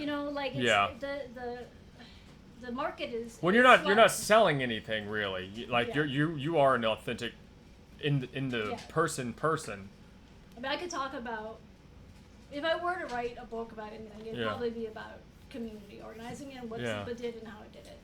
So. Why not though? If you get some free time, kind of just like sit down, tinker with a pen and paper. I did a case study on organization in grad school. Really? Actually, yeah. So I have that. Okay. So it's already started. Yeah, kind of. Yeah. And then I dropped it. I don't know. Like, burnout is real. And scary. Yes. And I actually burned out really bad at one point because I was doing everything all the time. Doing too much. I was doing it. I was writing. I had 3 or 4 columns that I was writing. I was leading SEPA. I was going to grad school. Yeah. I had a shop. I was on the committee or boards of multiple organizations. I was going and had very little help in doing all of this. Yeah. And I hit the wall of burnout, and that's pretty crashed natural, hard. man. Especially if you put that much pressure on yourself to accomplish all that, Yeah. and then you let it all follow on your shoulders, especially as a person that's representing a big group of people and helping one to make that happen. Yeah. Yeah, it was bad. Seems like a there lot. Was, at one point, I was like, I don't know if I want to keep doing this. Yeah. And that was scary because I didn't, for SEPA is a huge part of who I am. Yeah. And my life. And kind of questioning myself as to, do I even want to be Tara Nelsen of SEPA anymore? Yeah. But if I'm not Tara Nelsen of SEPA, who am I? Well, yeah, you'll have an identity issue with that because it's such a big part of you. It's a You're huge like, thing. all the goodness of that, then there's also a loss and a sacrifice in that if that ever happened or was going to happen. I mean, I have people now, this blows my mind though, and this happens all the time, on a regular basis, that people will recognize me from 15, 20 years ago, from my own shop, from the early days of SEPA, or the I called it was Universal Spirituality. It was a weekly discussion group. Yeah. People recognize me from this stuff, and sometimes they're like, "Did you have a shop?" And they're real kind of cagey about it. Yeah. I'm not sure if it's not me. They're bringing up something really weird. But if it is me, how is it? But they're like, a lot of times, yeah, I used to come to your shop all the time. I remember you. I recognize you. So you got people who are part of your roots too. Well, I mean, give yourself credit. You are a unique individual. I feel like you are that kind of person that would stand out to a lot of people because of the way you talk, the way you hold yourself, and also the way that you give love to your organization and even nature. Yeah. Like the fact that you're so passionate even about animals. Somebody's seen your raccoon post. Right. You know what I mean? And that's actually, oh my God. So the last couple of years, that whole thing, and we'll do that as another thing. Sure. I'll talk totally about that later. But I've said before, I was like, I used to be recognized and known for teaching the greater community about paganism. Yeah. And now I'm known as the chick that feeds raccoons and possums. Good. It's hilarious. Good. Yeah, I see your posts on Facebook all the time with your raccoons. I see your posts on Facebook all the time about paganism. I was known as the pineapple guy for a while, and I was not sure how I felt about it. I used to live in a shed, and paying it forward, I would just grow plants, and I knew how to grow pineapples, and I would just go around town giving people pineapple plants. Wow. And there was a couple times someone hugged me, they're like, "Pineapple guy," and I'm like, "Thanks. You want a pineapple plant?" It was a thing. It's part of my roots with plants, but that's... Yeah, it's weird. I mean, I'm like, damn it. Here, I risked my life to educate the public about witchcraft and pagans, and now I'm just known for feeding raccoons. Crap. Well, I mean, people will always have their own kind of image of you in their minds anyway. Yeah. Nobody can really comprehend you in the way that you comprehend yourself. Some people, you're the secret gal. Right. Some people, you're the shop owner. Some people, you're the raccoon lady. Some people, you're all those things. All those, yeah. It just blows my mind that people recognize me now. I guess I just don't think that I am that much of a unique figure, or that I'm that. I don't know. It's weird. Mm-hmm. It's a weird I'm like, how do you remember me? Why? Yeah. How do you recognize me 15 years ago? Do I really look the same that I did then? Well, that's a good sign. Yeah. You know what I mean? If people are recognizing they think you look exactly that, great. Yeah. Good genes. Yeah. I know people too. They're like, how do you not look hardly any different? Mountain Dew right? And witchcraft. This is not a sponsored ad. Mountain Dew. But it fucking should be. Mountain Dew. She literally scrapes the dew off the mountain. She's looking for that Mountain Dew sponsor. But yeah, so So as far as being a published author, yeah, that is part of my CV. I can put that and be like, yes, I am a published author. Yeah. But like, I downplay it, and I shouldn't. And everybody tells me all the time, why don't you? Well, I mean, you're humble this? about it. You know what I mean? I get it. It was 20 years ago. And yeah. But this is a major piece of history for paganism and wicca. How long is your article in there? It's just an essay. It's like 400 words, 300 words, something. It's not huge. That's probably someone out here. That's probably someone's favorite part of the entire book. Well, it's a hard read. You know what I mean? It's not a very interesting, like, it's a boring ass read, to tell you the truth. Really? Witchcraft Today, yeah. Because it's interesting, but it's dry. Yeah. Because it is... So it's the first 2 seasons of Supernatural. Which I have never seen. How dare you? Sorry. I'm ending this stream now. I'm just kidding. No, I am. But there's 3 essays in here. There's one kind of talking about the background of where this came from. Yeah. And then the history. Ronald Hudson. This guy does our history. He's one of like paganism's great historians. Oh, geez, yeah. And then my essay is about the future of Wicca.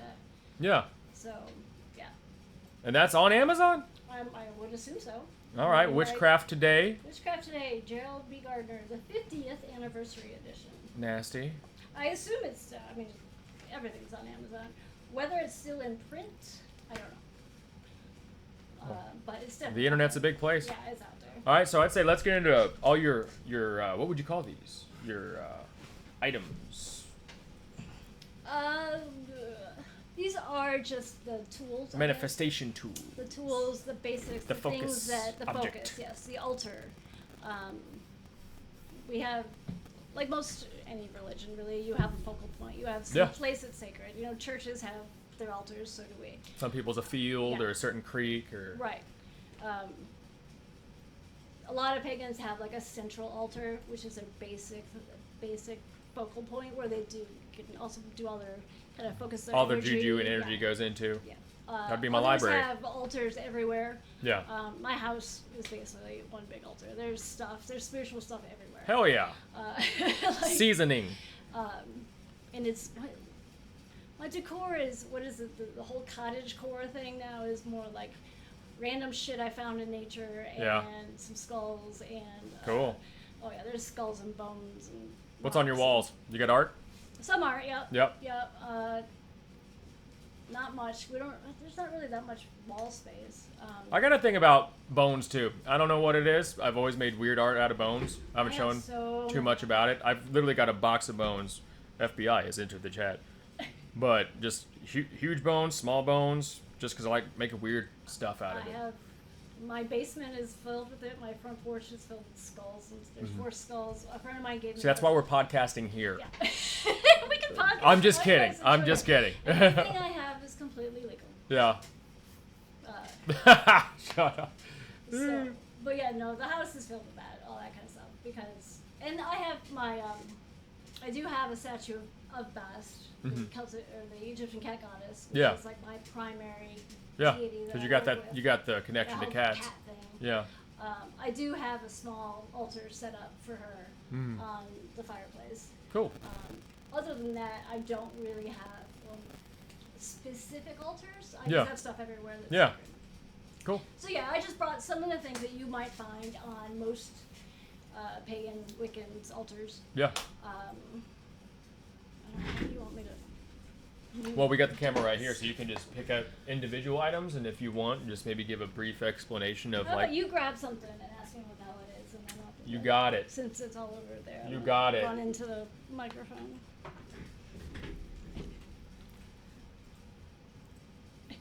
I like this. Okay.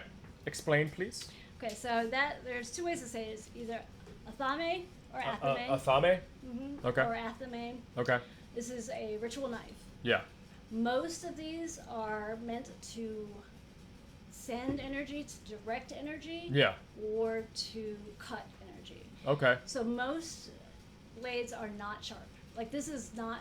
Yeah. Spiritually, it is not meant to physically cut sort of like anything. a metaphorical use of. Right.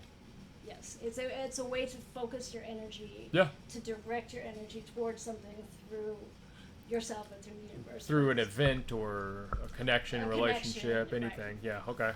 A lot of times this is used to cast a sacred space, to make a circle, to put the energy out, to create that safety of a magic circle. Yeah.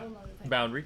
I'm not Wiccan. Yeah. So I figure that if I'm going to have a knife, yeah, it's going to be actually sharpened. Use Yeah. for a knife.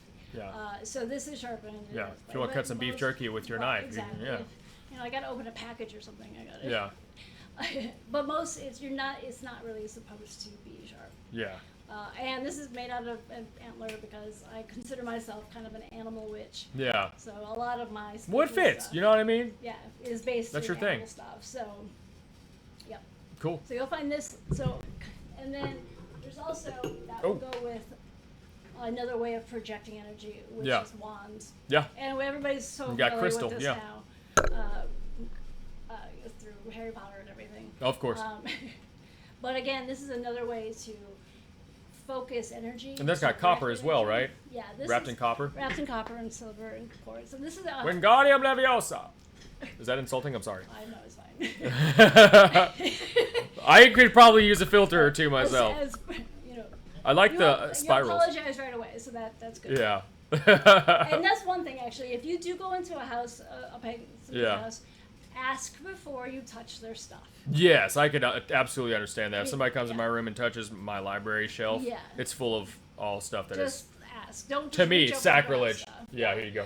Because some people are cool with their touching your things. Some people are absolutely not. Some people are going to start juggling with it. Yep. Yeah. So if you go into somebody's house and you see an altar and you really want to look at it, ask those people first. Well, I'd pick stuff up like it's someone's baby. Like I'm just like over here like, the precious. Gentle. You've allowed me to hold the special. Okay. Yeah, all right. I wouldn't be doing that with babies. Just keep your babies over there. All right, keep that over there. It's so cute. Cutest one ever exists. Yeah, I don't want to touch it. Okay, next one. So this is a. So you're still going that way? Okay, go ahead. Yeah. So that's a wand. I did not bring a staff, which is just a bigger thing. Like usually a stick or a branch or something. Sure. Handmade stuff. Honestly, you can pick up a stick anywhere and use that as a direction. Me, as a man, I will find the biggest stick ever, or a staff, and I will carry it for all of time through every forest. What if you find a bigger one? You just trade them out? It's got to have the same feel. It's got to be like more windy, where your hand fits it perfectly in like Those are the best knob. When they have And it's got to have a spot at the top for a crystal or skull. Or, I don't know, set of grills. There's sticks all over my house for like that intention. I used to hoard sticks so much that I had to stop myself in this last move. So I was like, no more staffs. You can never have too many. No, you can't. You can never. It's like you can never have too many plants. I want to build a whole house crystals, out of staffs. Or I swear. No, sticks are great. You know how much stuff I have that you just pick up walking and hiking, and why are you bringing that rock home? Because it wants to come home. It's calling to me. I have to. I have to. I don't necessarily want it. It's telling me I have to have or it. telling me not to.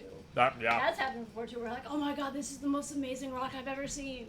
I really, really want to take this home. And then you're like, no, you cannot take this home. That's happened to me actually. There's a park, and I can't remember who I was there with. It was I think a couple years ago. We went to a park, and there was like a tree stump in Carbondale, and there was like feathers, I think a skull, and a bunch of different stuff. And I'm like, this looks energy. Yeah. There was cool stuff on there, and I think my friend was like, I want to take this. I'm like, don't touch it. Don't do it. Don't Yeah. don't. Just don't. I don't even know what it is. Don't touch it. No. This special. Like I just like I knew I was like, because this ain't just like some leaves and stuff. I'm like, there is an energy here, and I was like, leave it. Leave. Yeah. I would assume that was probably some energy work kind of thing there. Probably something. Yeah.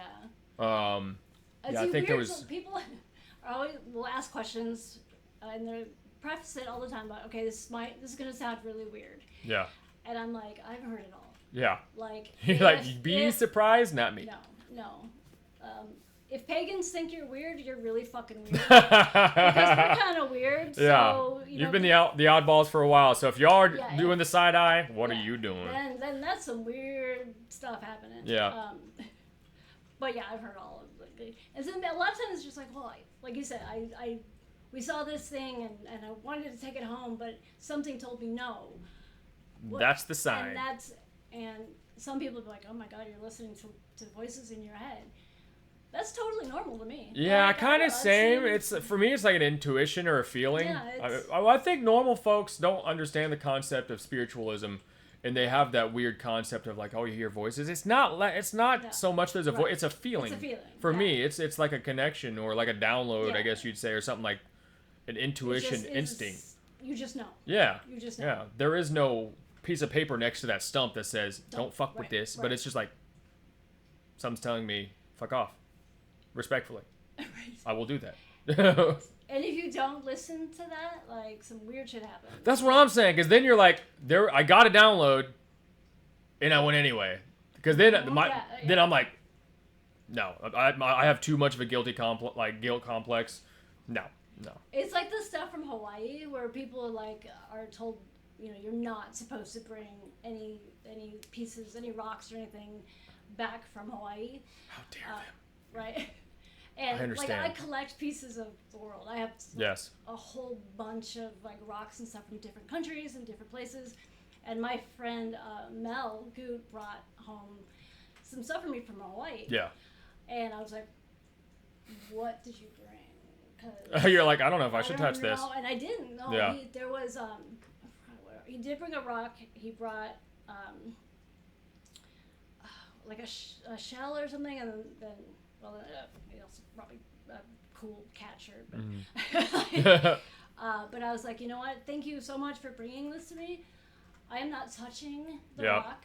I'm not taking the rock. You broke some rules here. I'll take the shell Yeah. because I feel like that's okay. The ocean Yeah. says you can have that. Yeah. But you need to send that back. Yeah. Like, and he's like, what? I'm like, did you ever see You the don't- you don't Brady get it? Bunch thing? Yeah. Like that Brady Bunch episode where they took the tiki guy. It's an idea of respecting the land, and you can't have this. So Well, I'm like, and people in Hawaii are so deeply ingrained into their own history, culture, and the land itself. Like they're Right. ingrained. So really, like I respect something like that. you don't want to piss off Pele. She'll mess your life up. Yeah. Like, I have to show you my favorite rock. oh boy. We were talking about rocks. I got a rock from San Diego. I'm not one of those people that normally goes somewhere and brings stuff back for some reason, just because I have my own meaning in things. But I got a rock. If you ever go any place, like, bring me home a rock, because I totally have. Then you got a deal, because I'm picky about my rocks. Like, I don't want like a shot glass or like a T-shirt from people going on vacation. That's not That's even not, me coming like, off of no. alcoholism. I ain't bringing nobody a Give shot me glass. a piece of the land. I This wanna is see. a. Wow. I forgot the camera. Where the? Oh, I'm like, hi. Hello, my podcast. I'm a professional. This is one of the heaviest rocks I've ever felt in my life, and it's so smooth. Wow. And something about it, like it called to me. Yeah. And I feel a certain calmness with this rock. It's Yeah. it's dense and it's smooth all the way around. And I don't know what type of rock it is. So if anyone watches this and knows anything about rocks, please help. Let me get a little closer to the thing here. It's got little scratches there. But here you go. Can I touch it? Yes, touch the Okay. rock. It's surprisingly heavy. It is heavy. It's a thick boy. I don't know what this is. Yeah. You said San Diego? Yeah, I got on the beach of San Diego, and I was surprised because I was walking past that rock, and I saw that rock, and I had this moment where I was like looking at this rock, and I was like, why is no one looking at this rock? Look at this Look rock. at this rock. It's amazing. So I'm like, I'm with my fam, and they're pretty normal. Right. I don't know, they're, no judgment. They're the churchy stuff, and I'm more of like the. Why aren't you looking at the rock? Right. How can you not see this rock? So that's the only thing I think I brought home from San Diego. Yeah, that's it. This has been like. It's old, smooth dude. Yeah, from, it's old, like, man. That's what for is it, sure the- millions of years the old. Ocean. Yeah, because it was on the beach, Yeah. which means that was probably at the bottom It's of the been ocean. around. It's been moving. This rock has seen some shit. Oh, I am the rock. See, and maybe that's why I called to you so much, because you knew. When did you get it? San Diego 6 years ago. I'm Ron Burgundy. I So think. before going through everything and the rehab and everything. So before. Yeah. I only finished rehab 2 or 3 weeks ago. But yeah, I got that many years ago. But it's been something. It's weird. I would do these meditations where I would put the rock on my chest and I would feel the weight of the rock. Yeah. And it would like help Calm, focus. Yeah. And it's like the weight of the rock on my chest. I would get into deep like trances and states of consciousness, and that rock. It's like weighted blankets calm. Yeah. They give you a sense of security and like safety. Yeah. And so the weight of that, I almost wonder if that's. I've watched a bunch of videos of people that will go up to old, smooth, round or circular rocks, and they'll make little hits around it and then crack it in half, and there'll be like an ancient snail or something in it. I wonder if that's what's in there, but I will never break it. No, don't do it. That'd be. Oh my god. But I wonder if that's what that is. If that's just like an ancient crustacean or something that just over time, because it's so round. Yeah. It's like out there. It's kind of ovally, but no, don't break that. Unless it accidentally like falls on the floor. Then it would be destiny. Then I would have to give the other half. That's my rock. Okay. Yay, rocks. Thank you for letting me touch your rock. Yeah, thanks for chilling out with my rock. That's my rock. It's your rock. It's got a lot of zhuzh in there, a lot of juju. You should name your rock. Oh, that's hard. I know. Rock. The rock? That's the baby. the baby rock? The baby rock. The baby rock. Everything's the baby. Especially animals. My car, the baby. That's supernatural though. Okay. All right. Next thing, chalice. How about? Yep. Okay. So yes. There's a lot of symbolism in paganism, and a lot of stuff that's repeated over and over and over. Some things are really obvious. So if you have like an athame and a chalice, this is male and female. Oh. Symbolic, right? Okay. Yeah. So the vessel, the chalice is the vessel. Yeah. Okay, I can see the symbolism now. Yeah. So there is a ritual called the Great Rite, R-I-T-E, which is basically sex. Yeah.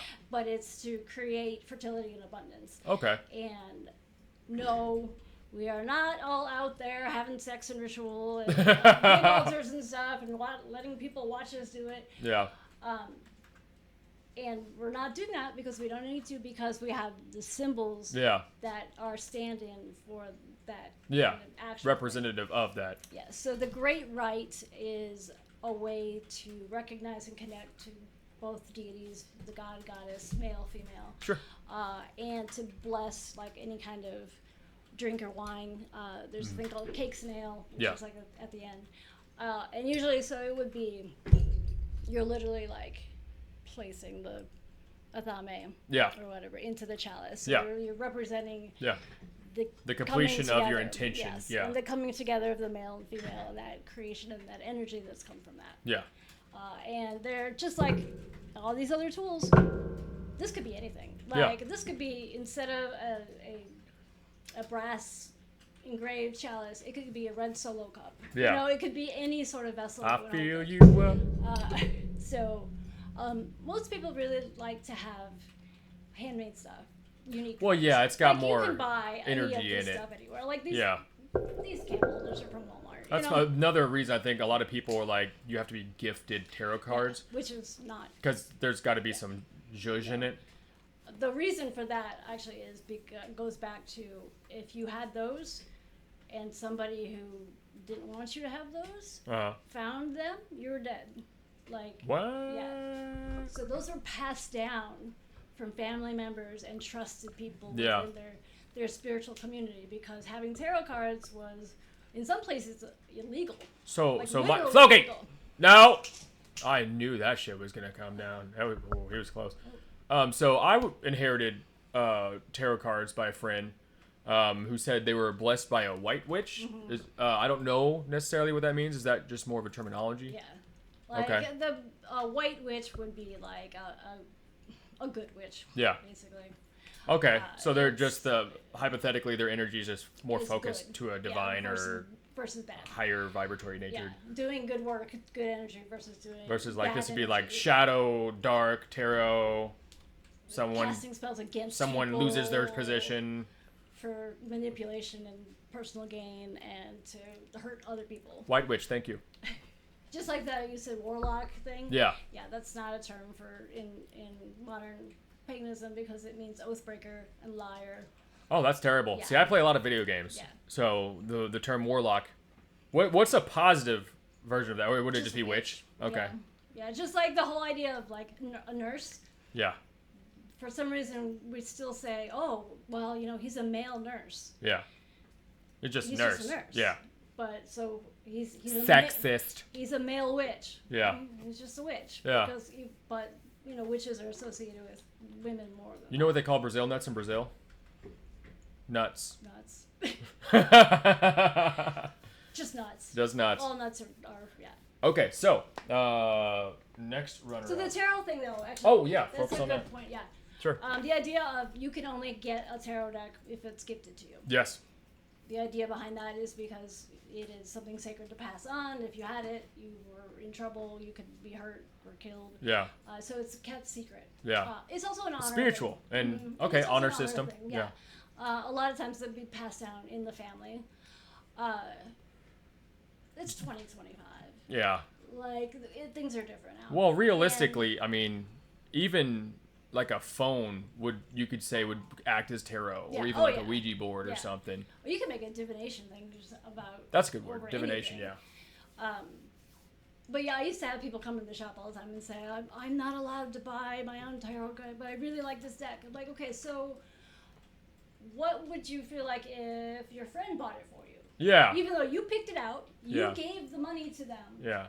But they're the ones who bought it. Well, because then it's still through their intentionality. Still, like, it's 2025. Yeah. Like, we don't need that practice anymore. And yeah. If you want to only get your divination tools through gifts, you do you. Yeah.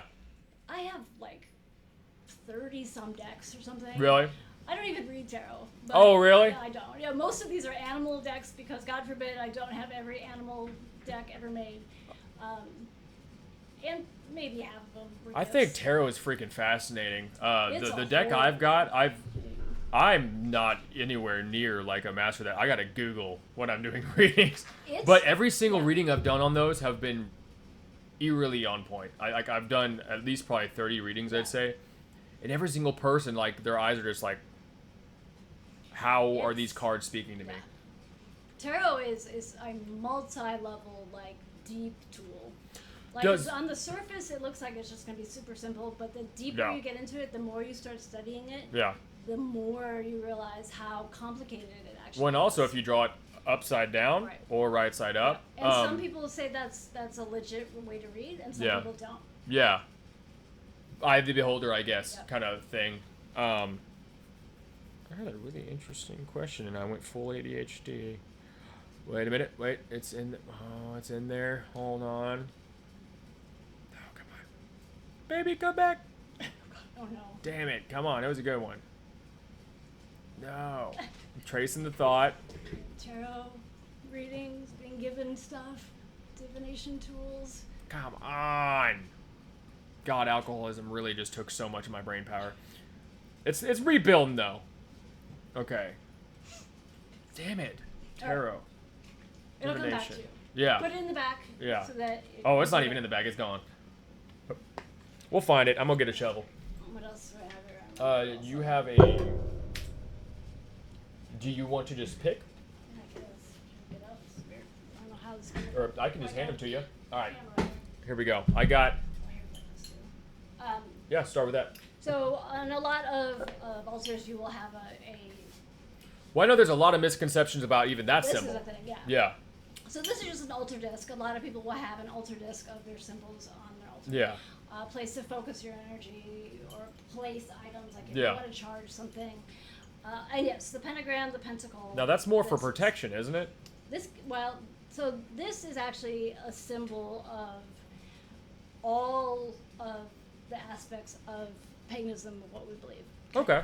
So the 5-pointed star pointing up, each point represents a direction and an element. Yeah. And then the top point represents spirit, your soul. Oh. The energy. The circle around it connects it all together. Yeah. So the circle, a pentagram is a 5-pointed star. Yeah. A pentacle is a 5-pointed star with a circle around it, and that is the more sacred symbol. Mm-hmm. And yes, people will use it upside down. It's always associated with Satanism. Yeah. And horns. Lots of movies and stuff will depict all witches as evil and use the pentagram upside down. Well, that's a small group of people doing mischievous, weird stuff Yeah. with something that is not representative of the whole of people that Right. they're just symbols after all to begin with. And they take it from other traditions too and flip it Yeah. upside down. Yeah. You know, some sects of Yeah. you know, trying to be way out there and super. Well, I think it's mostly like flip the flashy cross. flirtation anyway with when people use certain symbols to Right. put a certain kind of intrigue, especially in Hollywood and Yeah. all that shit, where they're throwing the horns up in music Yeah. videos and doing the, right? There's a whole lot. I mean, Hollywood has done us a great disservice, but has also done really great. When The Craft Yeah. came out, I thought, I'm like, oh my god, this is gonna be awful. And The Craft is actually decent. They had Yeah. a real, well-known published author on set of that movie to make sure that they Everything didn't screw it up aligned. too bad. Yeah. Well, I didn't know that. Yep. That's a badass movie too. Yeah. That's got a really big following. And it's got like the idea. Did you watch the sequel? No. There's the sequel. Yeah, I'm Isn't- pretty sure it came out like a handful of years ago. I know Practical Magic's getting a sequel. That's an older one too. That was a good one. Mhm. That was a good one. I want that house. But yeah, you'll see this, and like any other symbol, it'll sometimes will help identify other people. Yeah. So, like a lot of times, when somebody's got a pentacle jewelry or tattooed, I'll be like, "So, I like your pentacle," to see if they're actually pagan or they just have it on there because it's from. And it's not like in a certain way, yeah. Or something, yeah. You know, Thor's hammer, Triskel's, any kind of religious symbol is the Yeah. same thing. I have it tattooed on me like a few times so that I'm not wearing jewelry all the time. Yeah. But that, yeah. So, and an altar disc on somebody's altar can be out of anything. I've got some that are wood carved, some that are copper. Sure. Bunch of different materials Yeah, for maybe and different for purposes. whatever you want. I remember my very first little one was chalk on cardboard. You still have it? Still have Wait. How old yeah. is it? Oh my god, probably when I was 15, maybe. Oh, so like maybe a year in. Yeah. Well, I still have it. that's Yeah. is that one of the most important things in your house? No. Really? I have a lot of stuff like that. Oh, okay. I've kept yeah. a lot of random, like, meaningful things. Yeah. But I still have that. It was kind of. That's awesome. Yeah, it's neat. It's literally a piece of cardboard that I cut out and used chalk, not like sidewalk chalk, but like art chalk. Yeah. Yeah. Sure. That's Now I have awesome. to find it. I'll have to find it and send No you a kidding, picture. yeah, Like, send me a I'm pretty picture sure then. it's. Actually, I think it might be on my mess of an animal altar right now. I gotta confess my sins once. Uh-oh. I got some, what was it, anti-flea detergent stuff one day. My cats had fleas at the old apartment for a amount of time. And I made a pictogram with the flea detergent. And I was funny about it. Sorry if this is offensive. But Did you banish the fleas with the pentagram? the fleas went away! Symbols and intention. Like, Well, because my energy is well-intentioned, I just use humor as a means, as a glue and as a malleable and thing. that's your intention and what you're trying to do is so much more important than any of these tools. Yeah. And there's things like incorporated into my daily life that may not seem spiritual but are. Like, for instance, laundry. When I do laundry, I pour the soap in counterclockwise because counterclockwise banishes, gets rid of. Clockwise creates energy. So clockwise like raises the energy. Interesting. Counterclockwise draws the energy down. Brings you back to ground. And root. so putting the soap in like the laundry, counterclockwise, to banish the dirt, to banish Interesting. the bad energy that's still on your clothes. That's Every fascinating. single load, like it's not even right. It's not even a conscious decision. It's just I've been doing it so long that's immediately Second nature. Yeah. Another thing, like every time I see a county sign, like you're driving and you enter. Welcome to you Madison enter- County. Yeah. Yeah. Every single, if I see the sign, obviously, but I'll just do a quick Yeah. pentacle in the air for protection while I'm in that county. Yeah.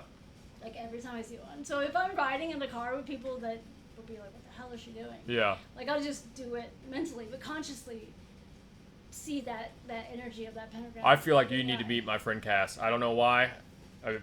One of these days. She's cool. I feel like you guys would definitely vibe on some stuff. But that's nifty. Yeah. Okay, so those are like just kind of spiritual things. that's just in the back of the noggin. It's just default. Yeah. Yep. What else? The sage, the cleansing, the purifying. There's a whole lot of controversy about people using sage and if it's. Do you mind putting it in the camera so the people can see you? Well, you got one also right here. Where yes, the camera I think is like right here. No, there's sage on your floor. There's a lot of controversy right now about using sage or not using sage. Mm-hmm. What for? It's to cleanse, to purify. Yeah. Yeah. It's, the idea is that it's cultural appropriation against Native Americans. Well, you can't own a plant. Right. It's something I don't even get into. Right? Yeah, I get that. But like, if say I don't want to use sage, I don't want to use smoke to cleanse and purify. They've got Palo Santo spray and sweetgrass spray. Yeah. Both of them. Palo Santo? Want to smell? Smell them. Kind of do. Smell them. Also to kind of cleanse the space and clear out any energy that is there. Is this like does this come from a tree or a stick? Mm-hmm. Okay, I've got little things that They're usually little short days. Mm-hmm. Yep. That smell good. I like that. And then sweetgrass is also a good herb to use to cleanse and to purify. Is there a bitter grass? There might be. I think it'd be bamboo. That smells awesome. Huh. So is that like a plant that's called sweetgrass? Sweetgrass is a plant, yeah. Really? I didn't bring any. It's like a grass. It's like a long, skinny grass. That smells I tried to like grow sweet some grass. and hence the name. Oh, genius. Yeah, That's you awesome. can grow. I tried growing it and it didn't work. Really? Yeah. Oh. Which is very disappointing because it's relatively easy to grow, but nope. Oops. Well, no fun. And that's used to cleanse and clear away any energy that you don't want there. Bad juju. Oh yeah. The same with the bell and sound, to kind of like, again, just kind of clear that space, remove that energy, get yourself centered down to the thing. What else? Oh, the quarter candles, like, probably got these. Air is fire, water, east, west, north, south, all the symbols. Color and symbolism. Color and symbolism together, yeah. So right now, red is south fire. This is the green one. I think this is supposed to be the green one, yeah. So that would be earth and north, and then you've got the blue, which is west and water, yellow or white for east and air. Sure. And then the fifth one, this is supposed to be white for God, goddess, or just like universe, divinity, cosmic. Yeah, spirit. Sure. Sometimes gold and silver is used for God and goddess too. I could see that. But these are ones that we've used for secret rituals because they're easy and portable. Yeah. The ones I've had on my altar are bigger. But I'm bringing those from Japan.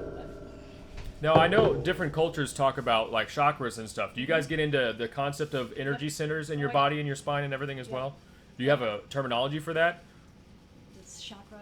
Oh, it is? Yeah, okay. Absolutely, yeah. Okay, so it goes across the board. All of that. I was wondering because you said age gold stuff, was, all of that new age kind of stuff, a lot of natural healing. Yeah. Like psychic abilities, all that kind of stuff tends to fall into the pagan path. Yeah. The spiritual path. Like all of that stuff is so normal to me. Yeah. I forget that that's not part of everybody's. Well, it's like a handshake to a life. lot of places now. I mean, you could find some of that stuff at Route 21 back in the day. Yeah, it's insane. Like I said, you can buy sage at Walmart. Yeah. It's crazy. Five Below. They get that sage on the down low. Really? Yeah, Five Below sells them. It's cheaper than anywhere else I've seen sage. That's crazy. It's Wonder below where $5. Because it's $5 below. It is. It is. I might have to look at that just to see where they're getting it. Yeah, where the juju behind it. Yeah, that would be. Could be blasphemous. It could be very bad. Yeah. Yeah. Actually, I'm gonna check that out to see where it's coming from. Yeah. because white sage is starting to get kind of hard to find. Well, because I think they have multiple kinds of sages there too. Yeah. I think they just have sage, and then I think they. There's desert sage is my favorite. It smells earthier. Then white sage has a like a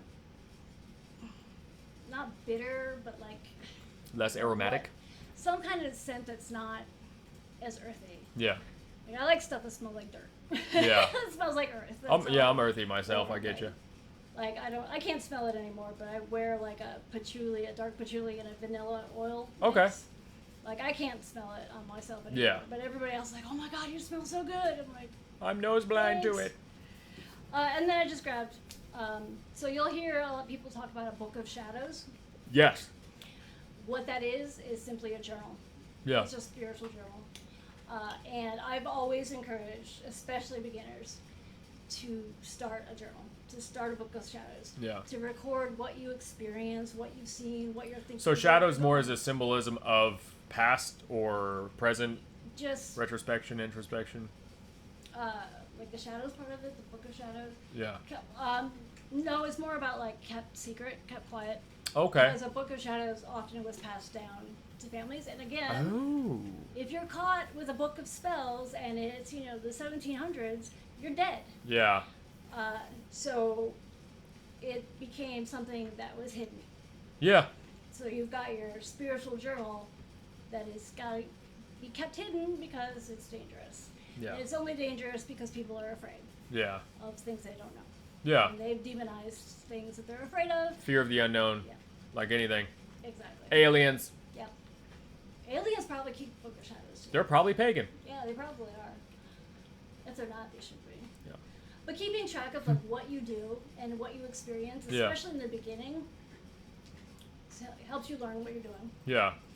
And then going back later and reading where you were and yeah. what you were thinking. I can see that being fascinating. Is really and also neat. telling and kind of help you work through things or learn things about yourself you might have forgotten.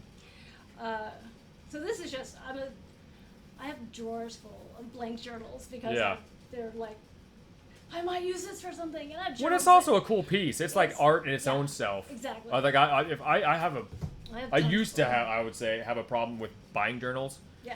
Because I actually used to write a lot more until I started working all the time, and so I'd have journals and journals and journals, just music, poems, life experiences. I have separate journals for different things. When I'd be in deep meditations, I'd experiences and out of bodies and all that stuff. See, and all that kind of stuff, I always encourage people, write it down. Yeah. Or record it now. Yeah. Somehow talk and record it so that you have that record. Yeah. That you can go back and look at. You can relearn. Your own breadcrumb trail. Own stuff, yep. You can pass that on to other people. And plus, I love lists. So lists and journals, like, you can't just have all your information, all your ideas in one journal. You got to put in different ones for different it's also things. therapeutic because a lot of people don't get the thoughts out of their mind. They just sit and resonate and take up space. When you write stuff down, it's so therapeutic. Yeah. It's pressure easing. It's creative too. And that's actually a really common way of getting rid of stuff spiritually and magically. Yeah. Write it, like I tell people, write it down. Yeah. Just don't edit yourself. Don't censor yourself. Write down what is bothering you, what's going on, what is not working anymore. Yeah. Just write. Word, the word association, all that stuff, and then burn it. Ooh. And release it and let it go. Okay, it's like a permission slip to complete the circuit. We do a lot of banishing by burning things. Yeah. A lot of that, or also by if you want some, again, like the idea of manifesting wealth. So you can take it's called sympathetic magic. You're basically just creating something that represents what you want. Yeah. So like a green piece of paper, right? Because green is money. Yep. If you need a specific amount of money, write down the money, on that paper, fold it up, concentrate on it, put it out to the universe, ask that it be brought to you, and then bury it. Yeah. And you're putting it into the earth is creating that growth and fertility energy. Yeah. And just leave it there, be there. Wholesome. But lots of little things that do, just based on what we have outside, what we have in nature to connect with. Like your rock, like that. Yeah. Some people go, "What the hell? You have a rock? You just got a rock." I'm like, "Yeah, motherfucker. Right? Look at that rock. Look at that rock. You jealous of that rock? Right. This is the most amazing rock You ever. want that rock?" And, but like that's the kind of stuff that we see all the time. That is just sacred stuff. Yeah. And it doesn't have to be fancy. You don't have to have the most expensive, intricate chalice on your altar. Yeah. If you they want gotta have to, diamonds and rubies on it. right? If you want to, go for it. Yeah. But you don't have to. Yeah. Like it doesn't have to be that complicated. And people want to make something complicated out of something that doesn't have to be. Like, Yeah. walking a pagan path does not have to be like overly complicated and confusing and hard to understand. You need to know the basics. Yeah. But the basics are simple. Like you get back to what the roots are. And the roots are the earth, the sun, the moon, the cycles of nature, all the animals around us. Yeah. It's all very simple, really, when you get down to it. So if somebody wanted to get into paganism or wanted to investigate it, they would really just, use the information you got that's out there, look up how to really get started, and then study your own intentions, and then perhaps reach out to you if they have questions, possibly join an event. I've got a couple friends that messaged me about it as well. Yeah. And then just explore it. And I'm really good about telling people if I don't know something. Yeah. Because I'm not going to make some shit up. And I don't have a problem saying, you know what, that's not a path I'm familiar with. I don't know anything about that. Yeah. But let me point you in a direction or connect you to somebody who does. Yeah. Because you have a lot of people who are like, I know everything. I've been studying for decades and I know it all. No, I'm a scholar of paganism. Yeah. No, and you might be. But if you don't know something, it's okay to admit you don't know something. For sure. And there's absolutely questions like ceremonial magic, not my thing. Yeah. But I know people who do, so I'll send them that way.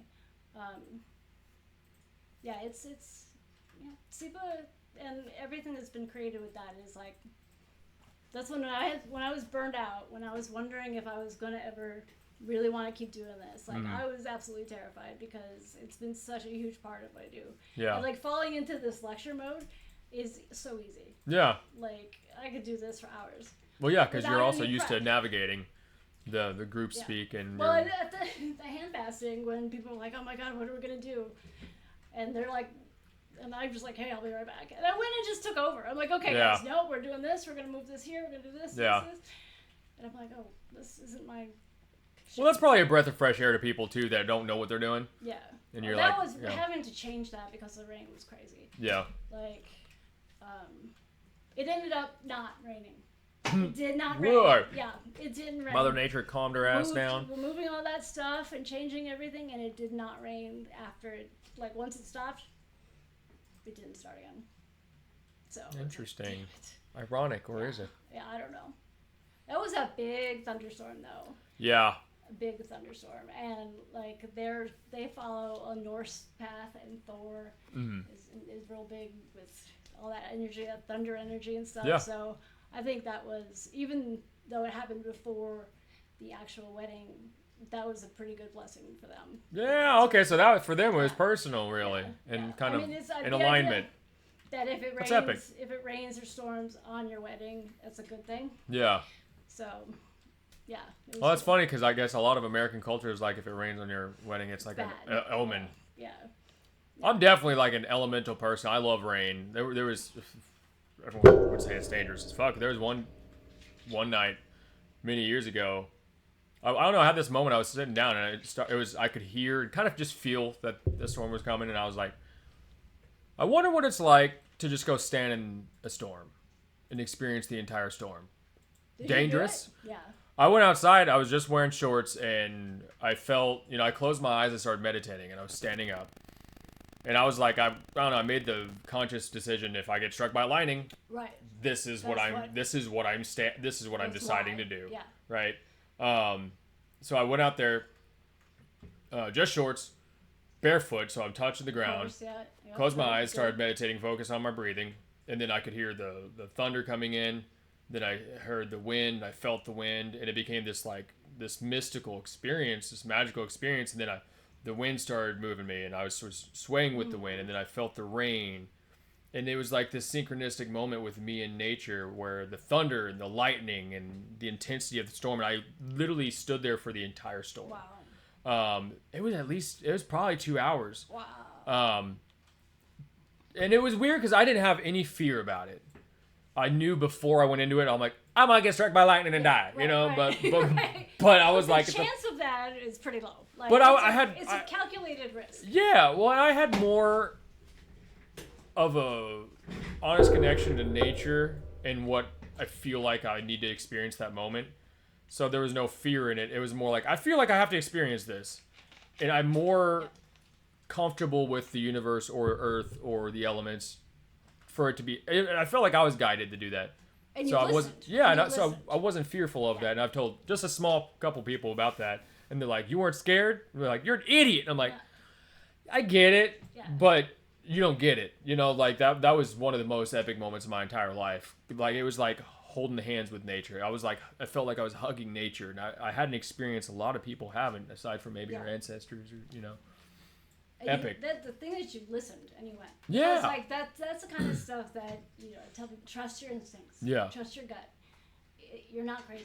Yeah. Like, if this idea comes to go do this, or like this idea came to pick up that particular rock around all these other ones, and you listened. Yeah. Like, people have a really hard time doing that. Yeah. And I think it's like forced out of us as kids, because kids are so much more open to this kind of stuff. Yeah. Well, it's because they haven't been indoctrinated exactly. or propagandized yet. Yeah. They're connected to that. We don't have words for what that, but there's more than us. And we question ourselves. Yeah. Like, if you had been like, "What? That's not logical for me to go stand on the rain. What the hell? That's ridiculous. I got things to do." But ignoring that part and going and just listening to whatever that was that pushed you to go do that. Yeah, well, it's illogical for us to even exist. We had a 1 in 400 trillion chance to exist. It's illogical that way. It makes no sense that we're here yet. There's 2 of us. Yeah. There's 3 of us. Yeah. There's billions of us. It's illogical for us to exist. So anything that seems illogical in nature, I question it. I'm like, I want to lean into it sometimes. Yeah. And see, I totally encourage people to do that shit. Yeah. Like, go. Why not? Yeah. Would you get struck by lightning? Maybe. It's a calculator. I got a friend that's been struck twice by lightning. Still alive. Yeah, whatever. He doesn't recommend doing it. Right. It's probably not a good idea. I don't. It wasn't on purpose. Not out there with a metal thing trying to get hit me, Storm Daddy. And there's people who would do that. Yes, there are. Those are probably the ones that actually don't make it. Yeah, they. I get it though. Like, nature is powerful. It's bigger than us. It's terrifying and it's comforting. It's the destroyer and the rebirther. You know, it's everything. And we've tried to. That's where religion came from. Really, is that people were trying to understand what is happening around them. Yeah. Because these concepts are so huge. Yeah. We can't understand it. Our little human brains cannot comprehend the vastness that really is our world. No. So we have to break it down into bits and to pieces and to stories and to names and labels. Symbols. That you can understand. Yeah. So that it makes sense, so that you're not overwhelmed by this, because it's overwhelming. Well, it's a lot. It's a lot. Well, and scientists are theorizing that even the brain is a filter of base reality, that we're not actually experiencing it, because there's so much happening. Even us as a being or a set of beings, us being so smart on paper and all these amazing things that we think we know, and we do know, right? We've established language with math. Trying to understand all of reality, you would spontaneously combust into nothingness. So they think that the brain is kind of a filter of base reality. Try to compartmentalize things so that you can understand, or sort of. Well, even like people that, whenever you go into a trance, or people that are clairvoyant or go into these states, it's pretty exhausting, because you're kind of dipping your head, your consciousness into different states that seem to require a lot out of you, energy and stuff. Yep. And that's actually one of the things that a lot of people learn by doing, unfortunately, is exactly that. It's like, it's exhausting. Like, doing spiritual stuff can be really draining. And if you don't ground and center and come back, you can keep just sending that energy out. That's why at the end of like most of our rituals, it's like let's ground and center. That makes sense because like the focus. Otherwise, you could get a type of psychosis or an endless loop of nothing's happening. Yeah, exactly, and just be so out of into another realm that you can't drive home. Into the chasm. Yeah. I mean realistically. Ooh, I'm sorry. Look at that self promo right there. That was professional. Hashtag. Ooh, that was sneaky. That is sneaky. It's spicy. Sneaky. It's great. But no, mad respect and mad love. And also, you have the skull. Yes. The skull. Sorry, my stomach's telling me. I'm hungry. It's dinner time. No, I fast during the day until around 6 or 7. Because I'm trying to learn when to eat when I'm actually hungry, not just because I'm like, bored. Want ice cream. Yeah. Or 2 donuts when it's 110 degrees out. Yeah. So this is just one of the story of a girl. Right. There's a girl on her bones. I actually get a lot of gifts, which is like, if you want to get the attention of a Libra, give her gifts. We love it. Yeah. I'm a sucker. But I'm also like, every time somebody gives me something, I'm totally shocked. It's the same thing back like with the people still recognize me 15 years ago. It doesn't. Yeah. I'm like, why are you giving me this gift? Like, really? Like, thank you, but it's still like a shock every time it happens. But I will put tags on stuff that people give me, so that I can remember who gave it to me and when. Well, well, it's easier to remember. Well, you have a visual. Yeah, exactly. I mean, most of the time I remember anyway. Like it's, but in case we don't. Because I have 1,000 deer skulls laying around. Yeah. But yeah, that's what this is. So this would be on my personal altar if I were to set one up, because it's part of the animal magic thing. And what kind of animal is this? It's a deer. There's a deer? Okay. Yeah. Yep. Cool. Do you ever paint skulls, or do you kind of keep them as they are? I have a couple. I have lists of creative ideas to do with my bone collection. Yeah. And I just never do it. Like, I'm like, what am I doing? I have so many things. Part of me is like, I don't want to ruin it. Leave it as it is. But. I've seen people who've painted skulls and stuff, and it's tacky as hell. You know what would be cool? To melt aluminum, because it's really thin, and drip that over a skull. That would be really interesting. I don't know if I've seen that. Wax, but like that comes off. My friend Jen actually does bead work on them. Oh, I've seen those. Those are so cool. Bead work, and I'm like, time work. Yeah, I couldn't do it. That focus is amazing. But yeah, I have all kinds of ideas and intention to do with all these skulls and bones, and some of them I just don't. I also just have them as a display, just to see. Yeah. Like the cat skull that I just got from my friend on my way to the wedding. Actually, must be good. I need to redo my display thing. But I also have them so that I can make art out of them. So to people. And I've given away a bunch of stuff. Like, people are like, do you have any, like, something extra for me to do something with? I'm like, let me see. I got 1 million cow ribs. How about that? Right. You know, but the skulls, I keep most of the skulls. Sure. But my porch is covered in them. My house is covered in them. That's a whole other thing. We'll talk about. We can do vulture culture. Yeah. Oh yeah, we can do a couple, multiple, infinite. I'll bring some of the interesting skulls I have. Hell yeah. All legal. Is there a wink in there? No. Good. No. Good. No, it's all legal. Good. Good. Awesome. Well, what do you think about? You think this is a good place to chop it? You got anything else you want to throw on here? I mean, you got that in the chat, the plug in at the end right there. That was. I did. That was really good. Yeah. Into the Chasm, the chasm. But also, your stuff on the outskirts, and of course, I'm sure we'll do more podcasts. Yeah. Again, just summarize where to find you, your organization, the name, and just how to connect. Let's pull this up so that. Pull up. So Facebook, is like primary thing. Let's see. Oh, okay, sure. So my name is spelled funny because Facebook wouldn't let me use my own name when I got hacked. So that's my Facebook. It's 100. It's totally public. Yeah. Feel free to message me on there. It's fine. Friend me. Like I said, all my posts and everything are public. So even if we're not Facebook friends, everybody can still see it. Yeah. The SEPA group, the Southern Illinois Pagan Alliance group, you do have to. It is set as private. Yes, you have to request to join. Yeah. Because we had to do it that way. To keep it when they change stuff. So there's that. That is the current photo for the group. And we actually have 4 other subgroups. Oh. Through SEPA, we've got a marketplace one. Mm-hmm.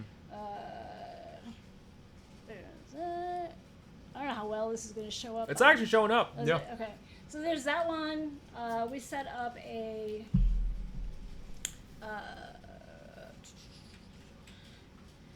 pagan parents one. Oh, cool. And a homesteading. These don't get as much stuff. There's a homesteading thing we set up. Yeah. Some people were wanting their and the pagan parents. Yep. Shows We up. had to send the marketplace up because people were posting a lot of like their own things they were selling and stuff. And then the kitchen thing. Man, y'all stay busy. Hell yeah. But yeah, the marketplace one we had to set up as a separate thing because people were posting on the main group all their things they were selling, all the readings. Yeah, they that's were not doing, what that's all there stuff. for. Yeah. Exactly. Yeah. And to make You gotta it keep that fair separate. Yeah. As much as possible, we just sent it to marketplace thing. Yeah. I need to set up. I've been meaning to do this for a while. To set up a chronic pain like subgroup, like support group, because there's a lot of people in our group and a lot of people around us that are suffering through a lot of chronic health issues. And I've watched a lot of people connect through SEPA because of that. Yeah. And so I've been meaning to put that up for a while, and I should probably do that tonight now that I'm talking about it again. Yeah. Hey, whenever you get the time and energy. The Facebook group, we don't have the website anymore. Yeah.